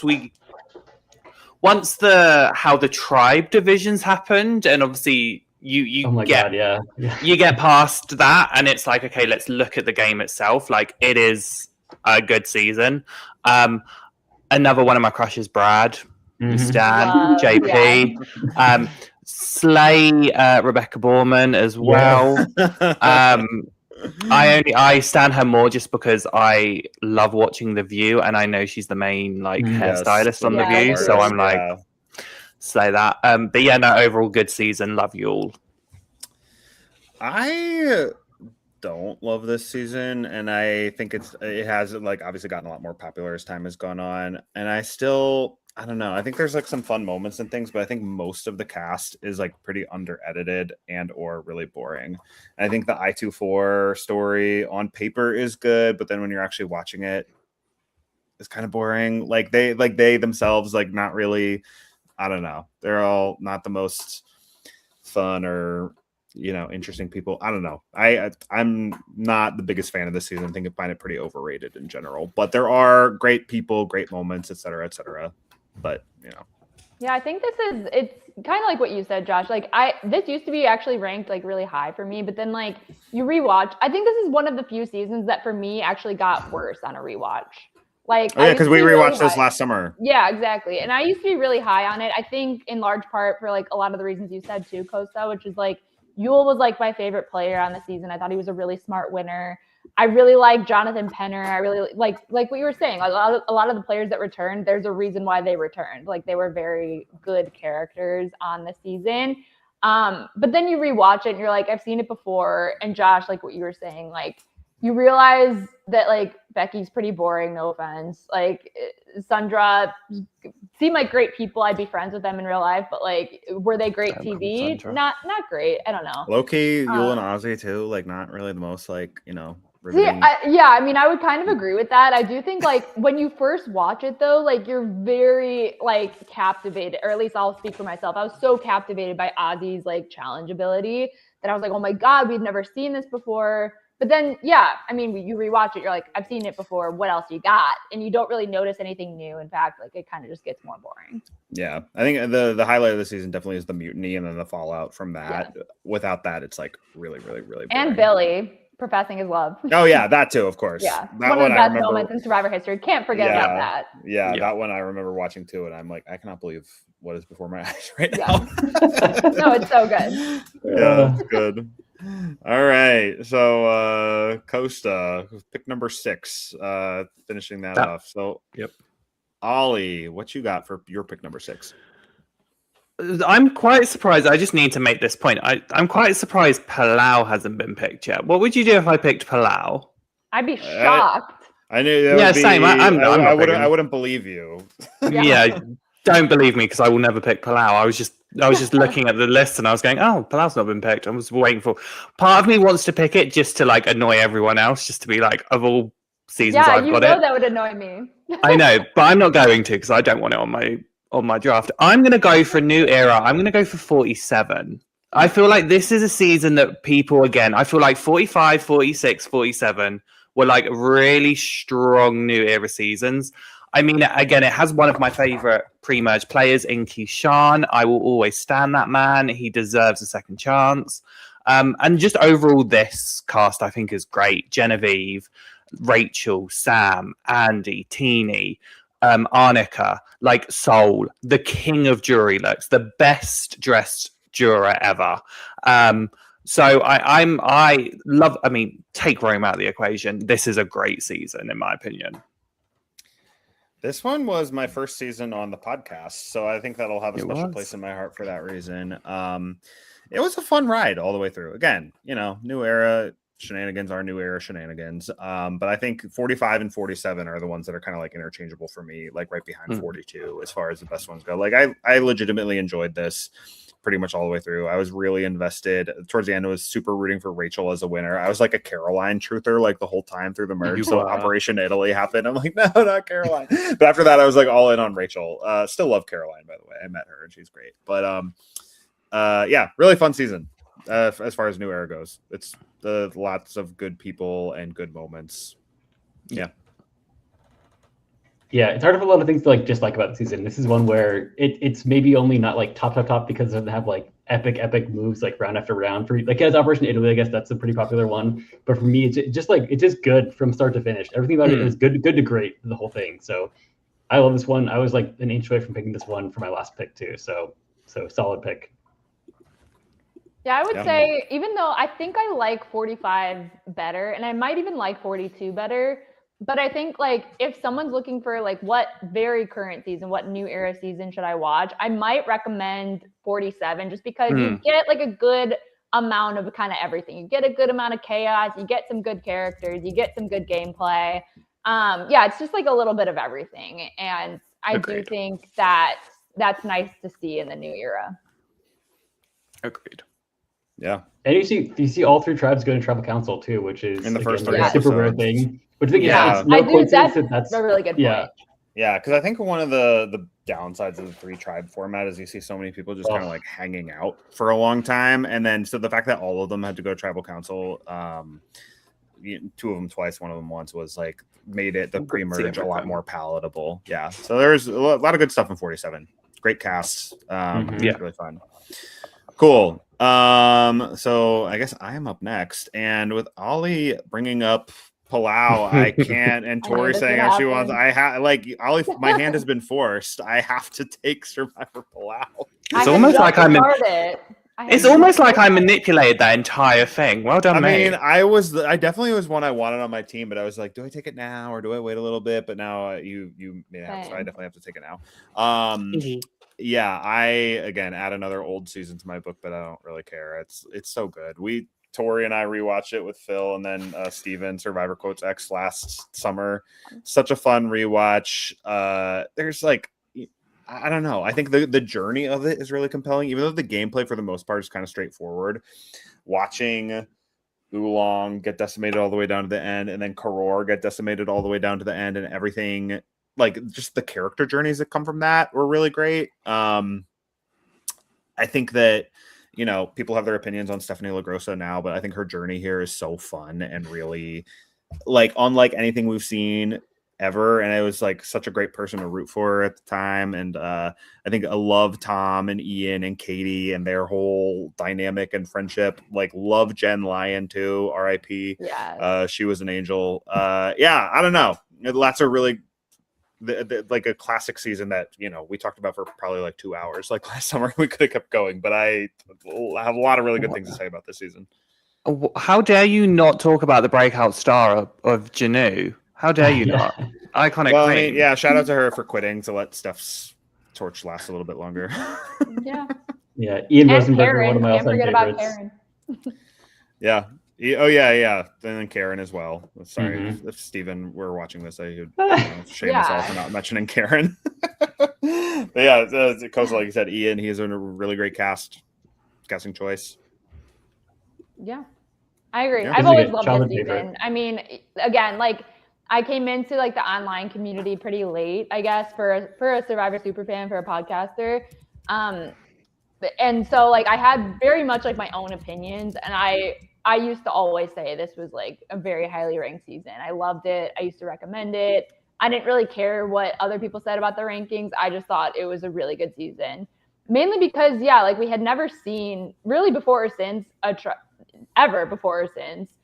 tribe of one. Like a tribe just literally, like they didn't like try to switch it up with the tribe swap. They didn't try to do anybody any favors. They just kind of let it play out, and it led to some iconic moments and just like one of the most epic things we've ever seen, in my opinion. It's a great journey the whole way. It really is. Yeah. Cool. All right, Tori, you are up with closeout pick round number 6. All right, let's do this. So getting pretty hard. Mostly, I'm doing this for me. I'm not doing it because I think anybody else really has these opinions, I guess, at this point.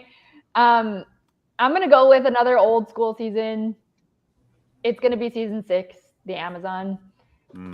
I think this is an underrated season. I don't know why people kind of like, I guess I kind of do know why. I think people often forget about some of these like very old seasons and they kind of get eclipsed by some of like the new era or the more modern seasons like David versus Goliath. But I think that we saw one of our first like really big, really good, smart strategists in Rob Cesternino, one of my favorite Survivor players to this day. I actually thought that Jenna's win wasn't like as bad as some people say it was. I think that she was actually a really good player, obviously a challenge beast. I like that this is the first time we saw a men versus women. We saw the women dominate early on in the challenges. And yeah, I really like this season, so I'm going to take it. I remember when I first joined the online world, like the consensus top 2 were Pearl Islands and Amazon because of the dynamic, fluid, back and forth gameplay that like in this season was really accelerated by Rob C. But yeah, the gameplay in this one is amazing, and I think a lot of the cast is really amazing. A lot of the gender commentary has not aged very well. No, but I think this is still legit. This is still in my top 10. I might have picked it if Ollie didn't force my hand with Palau, but I think this is a really good, really good. I think Dina is like an absolute force, and it's crazy how like nobody talks about her. It's an amazing season all the way through because the gameplay and like the old school, the drama. There's some hilarious moments. It's like, it doesn't get talked about as much because only Rob and Jenna came back and they both left very early. But it's legitimately a top 10 season still for me. I just keep thinking about chocolate and peanut butter for some reason. I mean, I wonder why. Yeah, I love it. Yeah, that's a good one. Yeah, I mean, for the sake of time, we're just going to move us on, but it's a really good season. So, going into our final time up and down the snake, we're just real quick recap of where we're at. So Tori has Heroes versus Villains, David versus Goliath, Tocantins, Korong, Outback, and Amazon. I have Pearl Islands, Panama, Philippines, Marquesas, 42, and Palau. Ollie has China, San Juan del Sur, Cambodia, 46, Vanuatu, and 47. And then Costa has Cagayan, Micronesia, Borneo, 45, Blood versus Water, and Cook Islands. So, Tori, kicking us off with round number 7. Who you got? All right. Well, I'm going to make it slightly more well-rounded here. And I'm going to go with the season that sort of was like the dawn of the new era, which was Winners at War. I'm going to go with season 40, Winners at War. Yeah, I mean, I don't know that we'll ever see a season with all winners ever again, unless it's like way later on down the road and you have enough like new era winners to round out the cast. But yeah, I think that it was really fun to see all the winners together. Definitely like, yeah, there are some things that I would change with like the fire tokens and things like that. I'm not a huge like Edge of Extinction girl myself, like people earning their way back in, but that is the twist. Sometimes you just have to roll with it. And if it wasn't for that, we wouldn't have gotten Natalie back in the game. We would have had Tyson come back in the game. Awesome competitors. And so, yeah, I think that this was a fun season overall. Yeah, I think it's people always say this is an overrated season, but if we're drafting at number 25, I might say it's a little bit underrated at that placement. Because I see it like it's people's top 10 list or top 15. That feels like a little bit high, but I think at 25, I'd say it's almost a little bit under. It's just like winners are great, but they also can be like a little more boring compared to other more outlandish characters because they have to like thread the middle between all the players to get to the end and win. So like you don't have like as many fiery characters as some other seasons, but you do have like a lot of iconic winners too. So it's a good season with like problems to it, but I think it's almost underrated at 25. Yeah. It's grown on. At the time, I found it generally like a mess editing and like format wise, and the boot order was also devastating. But I think that the cast is still probably the second best ever assembled after Heroes versus Villains, and I think that elevates it a lot. And especially again in the years since then, I think it has gotten a little bit better in my perspective. It's still not amazing in my opinion, but I think for pick number 25 in the draft, solid pick. Yeah. Cool. All That's right, my we're gonna have pick. to- There we go. Yeah, we gotta Moving keep it forward. moving, I guess. Yeah. Oh man, I'm looking at this and I'm looking at all the modern seasons, and I don't super want like any of them. Even though, for the sake of like balancing out my team, like there's some that are okay. Oh man. Okay, I need at least one a little bit more modern season left on my team. I need to get one before I can go like too old school. And none of those new era seasons left are speaking to me. So I think the best one left on the board from the 30s and on would be season 33, Millennials versus Gen X. I don't love this season, but I think it's decent. Again, interesting dynamic gameplay a lot down the stretch in the post merge. The only people I really felt like I was rooting for were Michaela, who got robbed way too soon, but has an all-time exit. So epic. She has an amazing pre-jury story, and her exit was one of the best. And Jay, I found Jay to be a lot of fun too. And I think that his kind of brotherly relationship going back and forth with Adam was really interesting. Adam's story is one that I'm really glad that story. I mean, obviously it's awful what happened to his mom, but I think I'm glad that he won, even though I don't know. He's not my favorite winner, but I think for him and for Survivor, I'm glad that he won. You know what I mean? Yeah. And again, there's some good gameplay down the stretch. And I think that this was pretty solid. Losing, all 6 women of color pre-merge was not great for the boot order. So I think that, and again, a lot of people in the post-merge didn't feel super attached to. But I think that this was a pretty decent season, and I needed something more modern to balance out my team. So Millennials versus Gen X it is. Fair. I think I have much to say. The main thing that I enjoyed about this season was the moment between Brett and Zeke. Obviously, as a gay man, I was that moment. Obviously, that's the main part I'll remember. Stan Jessica Lewis, rocked out, bless her. Yeah. Yes. Love CC Taylor as well. That's my main qualms of it. Yeah, I mostly agree with everything y'all are saying. I think sometimes people rank this season pretty high, and I never really understand it. It might be one of those that I need to go back and rewatch because, as we all know at this point, my opinions change after rewatches oftentimes. I don't know if I would like it more or less on a rewatch or if it would remain the same. But yeah, I mean, I think I mostly agree. I don't love Adam as a winner, but yeah, I mean, he's a fine human being. And I think for Survivor, it's an okay thing. I wouldn't rank him super highly on my list of winners, but that's another conversation. So yeah. Yeah, fair. Yeah, good pick, Josh. Good season. Fine with it being here. I don't think it's a great season, but it's not a bad season by any means at all. So yeah, agreed. It's not bad. A solid season, and it's at 26 wherever you're at. It's a great spot for it. I think so. Yeah. Cool. All right, Ollie. I would be mad with this next pick. I think you are. Probably. I'm going with another fine wine season. I mean, we all said that 46 was Ollie coded, and then everyone made the Gabon reference, so it just feels correct to pick Gabon.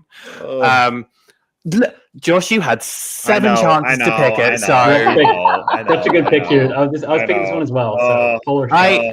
It was one of those. I was kind of if I don't pick it, I'm not going to get it. So I was kind of I might as well. But shames. I like it. Yeah. I stan Susie Smith, stan Crystal. This loved the Marcus and Charlie of it all. Oh yeah. I will say I feel like when it comes to steals, this very much is a steal, and I'm quite happy I got it. Okay. I would take Gabon over Token Chains all day, every day. All day. I'd still take day. I think that Bob winning brings it down for me. If Susie had won, I think spiritually that felt more like the appropriate vibe of the season if Susie had won, and I think that it would be legitimately top 10 for me if Susie had won. It still is top in that 15 to 20 range for me. I think this season messy, hilarious, Crystal is amazing, some all-time amazing moments. Susie turning on Marcus and blindsiding him at the beginning of the jury was incredible. This season is so fun. Yeah. Crystal's confessional, voting confessional for Randy will always be a top tier. She, Crystal is like, it's crazy how little people talk about her as like an all-time iconic character. Like she was on Survivor Sucks back in the day. She was like the most popular person ever, and she's so funny. Yeah, she was definitely a highlight. Yeah. The irony that she's like, no, you're fine. The fact that the irony that she is an Olympic athlete, and we saw all of her. I was like, I love her to pieces, but it was just so funny. I am so mad at myself. I'm so mad at myself for taking Millennials versus Gen X and not Gabon. And I could have. I was hoping it would come back to me, but that was dumb. Yeah, I was picking it too. So shame on me. Shame on me. Again, I might need to rewatch. Two things I'll say. One, I agree with what y'all are saying about Crystal. I think she was hilarious, very memorable. I think another highlight was Maddie. I think Maddie Whitmore was, that's his last name, right? Am I making it? Yeah. Okay, yeah. Yeah, I think he was definitely a highlight. I really liked him. I will always remember him. And I do think like while Bob is like a low ranked winner in my book and in everybody's book, I don't think he's like the worst winner we've ever seen. Like I think that there's definitely some stuff about his gameplay that's like underrated, and that's definitely a hot take. But I think being like an older dude, I think he's the oldest winner we've ever seen still. Maybe I'm wrong. So I think that there's something to be said for that. He played the game that I think he was able to play. And I give him a little more credit than maybe he deserves or maybe other people give him. But yeah, I think he's definitely still like a bottom 10, bottom 5 winner, but not the worst. All right. Well, I will be regretting this one when the final results come in. Shame on me. All right. Kosta, who you got to round up pick number 7? Okay, so again, first one's gonna be easy, second one harder. But for my first pick here, All Stars is my next pick. This is actually the first thing I ever watched, so I'm definitely have like rose-colored glasses for this season. It has lots of drama, some tough moments in the season, but you have like Lex holding up his end of the bargain to save Amber for Boston Rob. That's like one of the best moments in Survivor history, I think. Yeah. This first episode is like electric and fun. Like seeing all these people together is just crazy, crazy fun.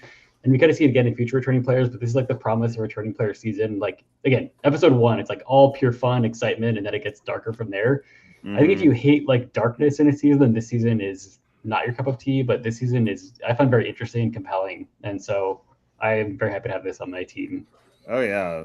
Tori and I rewatched this last summer, and I think some of it's, obviously some of the stuff in the darkness is like really bad, especially the stuff with like Richard and Stu Hawk is like really bad. Exactly. But I think that some of the other stuff I think ages really well, actually. I think like a lot of the Rob and Amber drama, like with people like after the merge, I think that stuff is way more raw and real than what we see these days. Yeah. And the fact that this, like, they're still married 20 years later and have 4 kids, you know, that all look exactly like Amber. Like that it is the beginning of something.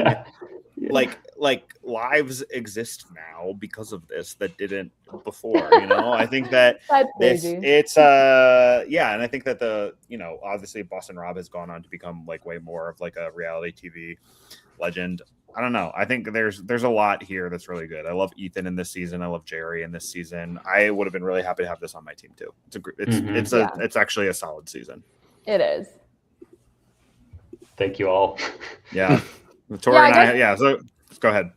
Oh, I was just gonna say, like, maybe this is like not the right view, but like I do think like while it's important to acknowledge like the unfortunate moments of certain seasons, I guess we can say, like what you were saying, Josh, the Sue of it all, I don't like to like let those things like color the whole season. And again, like maybe that's like the wrong view, I guess. But I want to like acknowledge that like that's important and like that shouldn't have happened and all that stuff, and that sucks, and it led to Sue obviously exiting the show, and I really like Sue, but anyway, I don't like to let that like make me think that the whole season was terrible. You know what I mean? Yeah. Well, last season it was on our Patreon, I believe, that we talked about it, but definitely go check that out for a full recap from me and Tori. That was a lot of fun. All right, so final round. Kosta, your final pick of your team. Who you got? I'll say there's 3 I was considering. Survivor 50, definitely problematic, but potential. South Pacific, also very dark season, but love more to rewatch. But I'm gonna go with Africa as my final pick here. I was gonna take that. This season has the best music of any season, I think. Like, just the Oh. soundtrack is incredible. The landscape is so cool. The mall rats and versus the old people is just so funny. This season is great, I think. It's a gem. It's kind of like a hidden gem. I don't think it's like it's the best season. It's not the biggest blindsides. We have like Lex freaking out about getting a stray vote from T-Bird herself. It's just a really fun season for me. I was going to take this when Ollie took the bone. I'm like, I okay, didn't whatever. think At you least I can take taken. Africa. Oh my gosh. I legitimately, you know how I said earlier that Jerry leaving in Outback was really boring after that? And I think that after like Kelly and then Brandon leave, and like it kind of removes all potential for drama, and then so final 7 on is really rough, and I think it ends kind of boring. But up until that point where like Kelly Goldsmith leaves, it's like it's so good. The Sambaru saga and the pre-merge and then like the early merge is amazing. I will never ever forgive Brandon Quinton for voting off Kelly there, because I think that coup would have been historic, all-timer. I love Kelly Goldsmith so much still all these years later. I love She's a this star season. on the show and in real life too. Like, she has amazing pedigree in real life. Oh yeah, And I watched her character. TED Talk. Like she's great. There's a lot of great people from the season. Ethan's kind of a boring winner, but he's a great guy, and I'm glad that he won. But man, this season had truly like top 10 potential if the coup against Lex at the final 9 had worked. But this still is like a really good season, and I'm so mad that it slipped through my fingers. Yeah, it's so good. I didn't think this season was going to get taken, but yeah, being like an old schooler myself, like I love this season. I've rewatched it multiple times. I think last summer was the last time I rewatched it, but yeah, it's so good. I was actually going to say, before you brought up Brandon, people don't talk about Brandon Quinton enough. Like, I think he should have returned for sure. Like, he was so entertaining. He was so funny. He does not deserve to return after voting on, like, he had got vote off Lex right there. Like, that's your moment. Yes, like, I agree, but like character-wise, unforgivable. I loved him. I do agree. Like, he made some moves that made me upset, but like that's like truly one of the most unforgivable single votes in Survivor history, in my opinion. Yeah. Also, I love Kim Powers. Just want to say, like, I think that she's a total badass, and Philly native. We love it. I feel like she's still got it and could come back. Yeah. She randomly married Alex from Amazon, so yes, I think they're still together. I think so. Yeah, good for her. Love. Oh man, wow, great pick, Kosta. I am so mad. Sorry, thank you.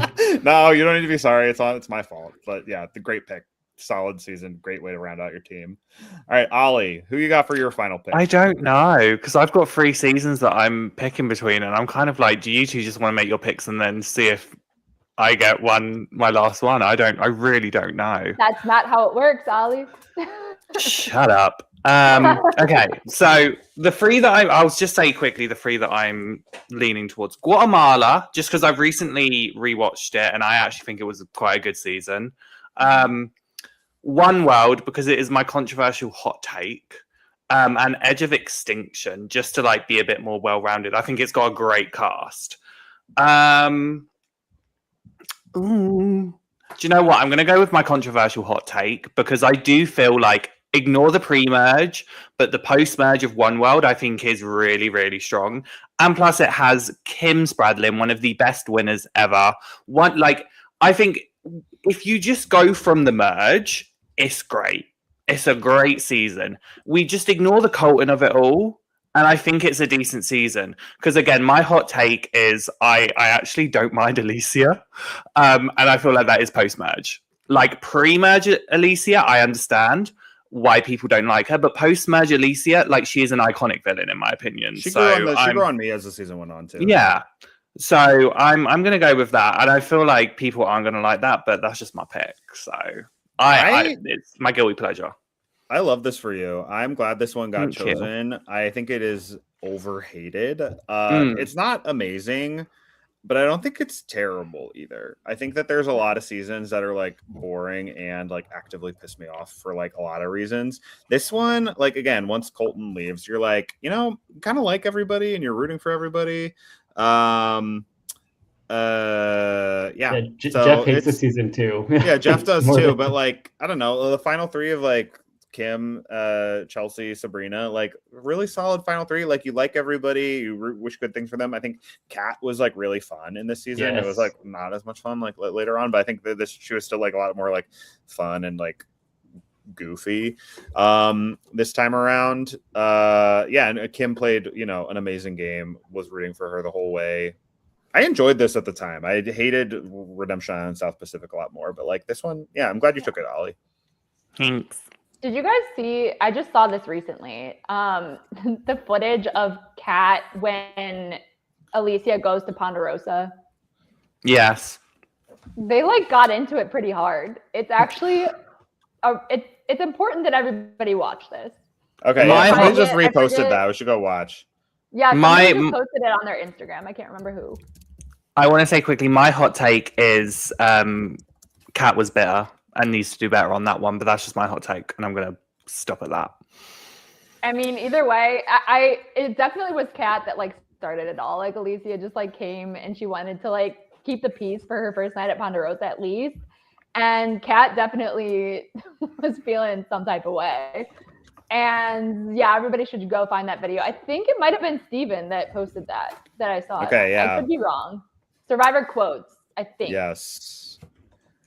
All right. Yeah. Well, for my second to last pick, second to last pick of the whole draft, I am also torn between three. Africa was going to be my easy pick, but now, oh man. Okay. I'm eyeing up Nicaragua, which we're in the middle of a rewatch of, that I've always been a Nicaragua defender. Guatemala too. True. I think a really solid old school season.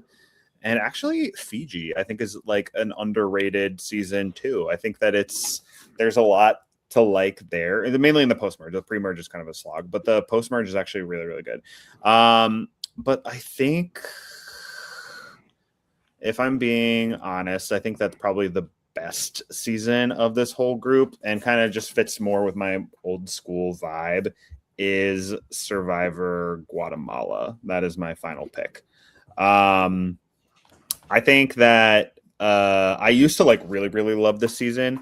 Now I feel like it's more just like a solid, like, B- at worst, B+ at best all the way through.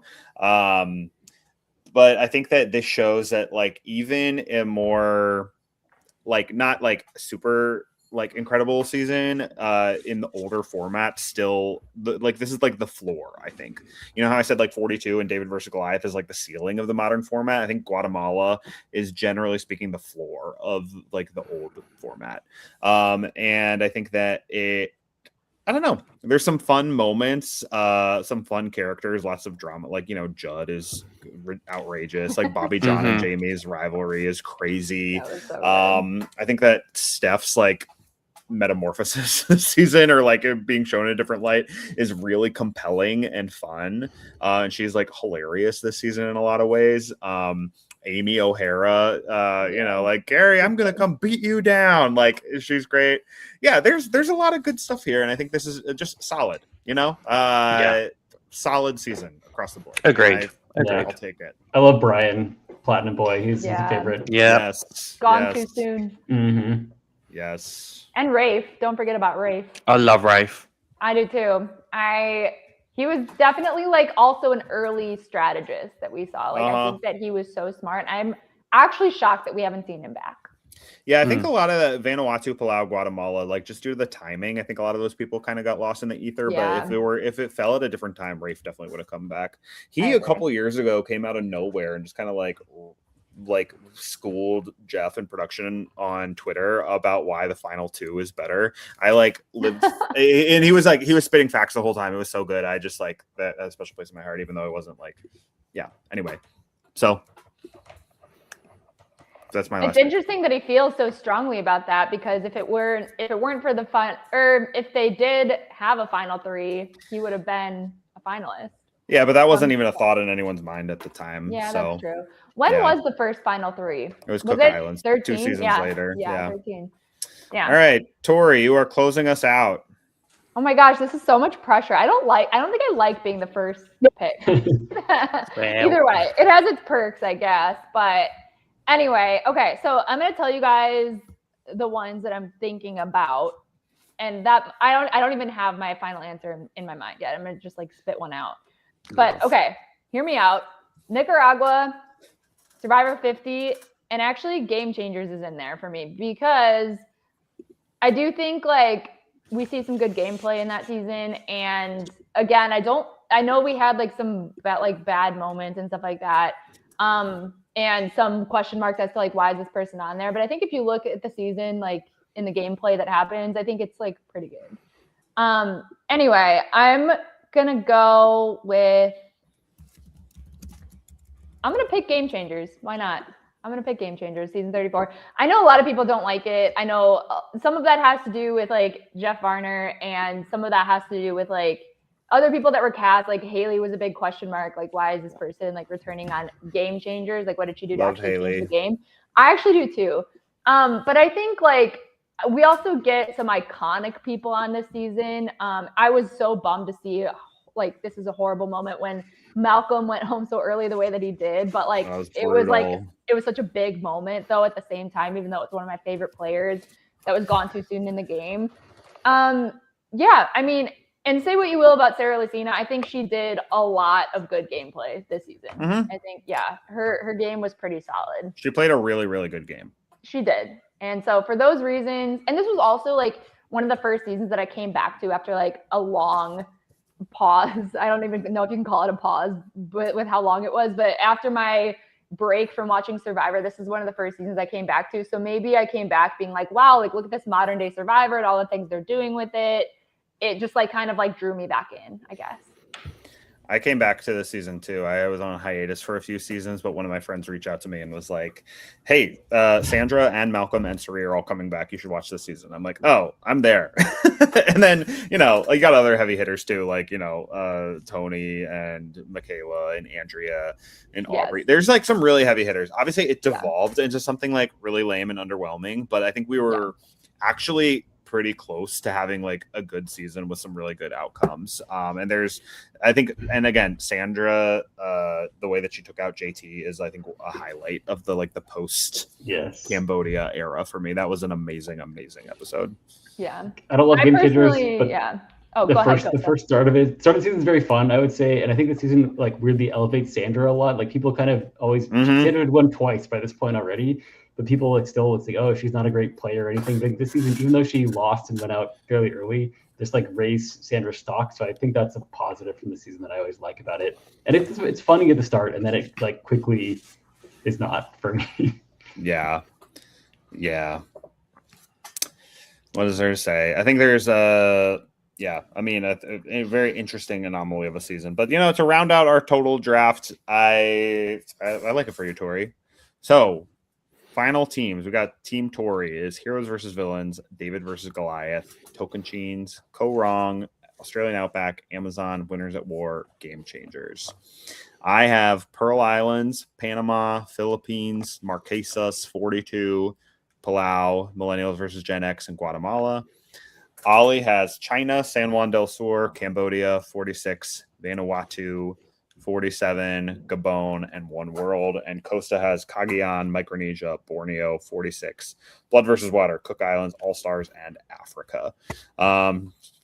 So yeah, pour one out for the 18 seasons that didn't get picked. There's a few in there that I still kind of enjoyed. So, but that is what we got. So check out our Instagram where we will be posting a recap of this hopefully in the next day or so, where you can vote on whose team is the best. We look forward to all of your feedback. Thank you to everyone who followed along in the chat. This was a lot of fun. I really enjoy doing stuff like this in the off season. Costa, thank you so much for joining us and taking your time to give and do this draft with us. It was a lot of fun. Thanks for having me. It's fun to like jump into this. This is like a podcast I have to prep a lot for, just coming with like a lifetime of loving Survivor and getting a chat through it. So it is fun to just like this is pure fun for me. So thanks for having me. And check out SurvivorFactChecker on Instagram. Yes, check out SurvivorFactChecker on Instagram. And Kosta, you were one of the people who I wanted to do for stuff like this because I knew that you'd be able to just like jump in and because you've been preparing for this your whole life. Exactly. Ollie, you have a quick plug for us? Yes, so obviously this isn't the only thing we're doing on Survivor now. As a reminder, every Friday we have been posting What If, where I am collaborating with different podcasts on hypothetical seasons. We've done Second Chances 2, New Era All Stars. Tomorrow at 8 p.m. Eastern, we will be doing Old School versus New School versus New Era. And that is with our reality podcast. So Nick and Zach will be joining us. Fun fact, their podcast has a current person playing on Big Brother 28. So you want to listen out to see who that person is. And then also we have our off-season rewatches. Tori, do you want to quickly plug that? Yeah, it's been really fun. We're doing underrated seasons. So we put some polls out there and had the fans vote on seasons that they thought were underrated. So we have already done our rewatch of Vanuatu and we've recapped it. One of the episodes was with Amy from that season. So go check it out, see what we have to say, even though it's already passed. And then currently we're doing Nicaragua. So we've already done the pre-merge recap. And then we've got the post-merge coming up on July 30th. And then the last season that we're going to be rewatching in August is going to be San Juan del Sur, which again, we know that a lot of people rank it pretty high, but there's also people out there that rank it low. So we considered it an underrated season, and that's what people voted on. So I'm excited for that one. Cool. Well, yes, lots of good stuff coming up our way. We want to do one more of these drafts before the fall. So stay tuned for that in August. But yeah, thank you so much for tuning in. This was a lot of fun, and we will see you all next time.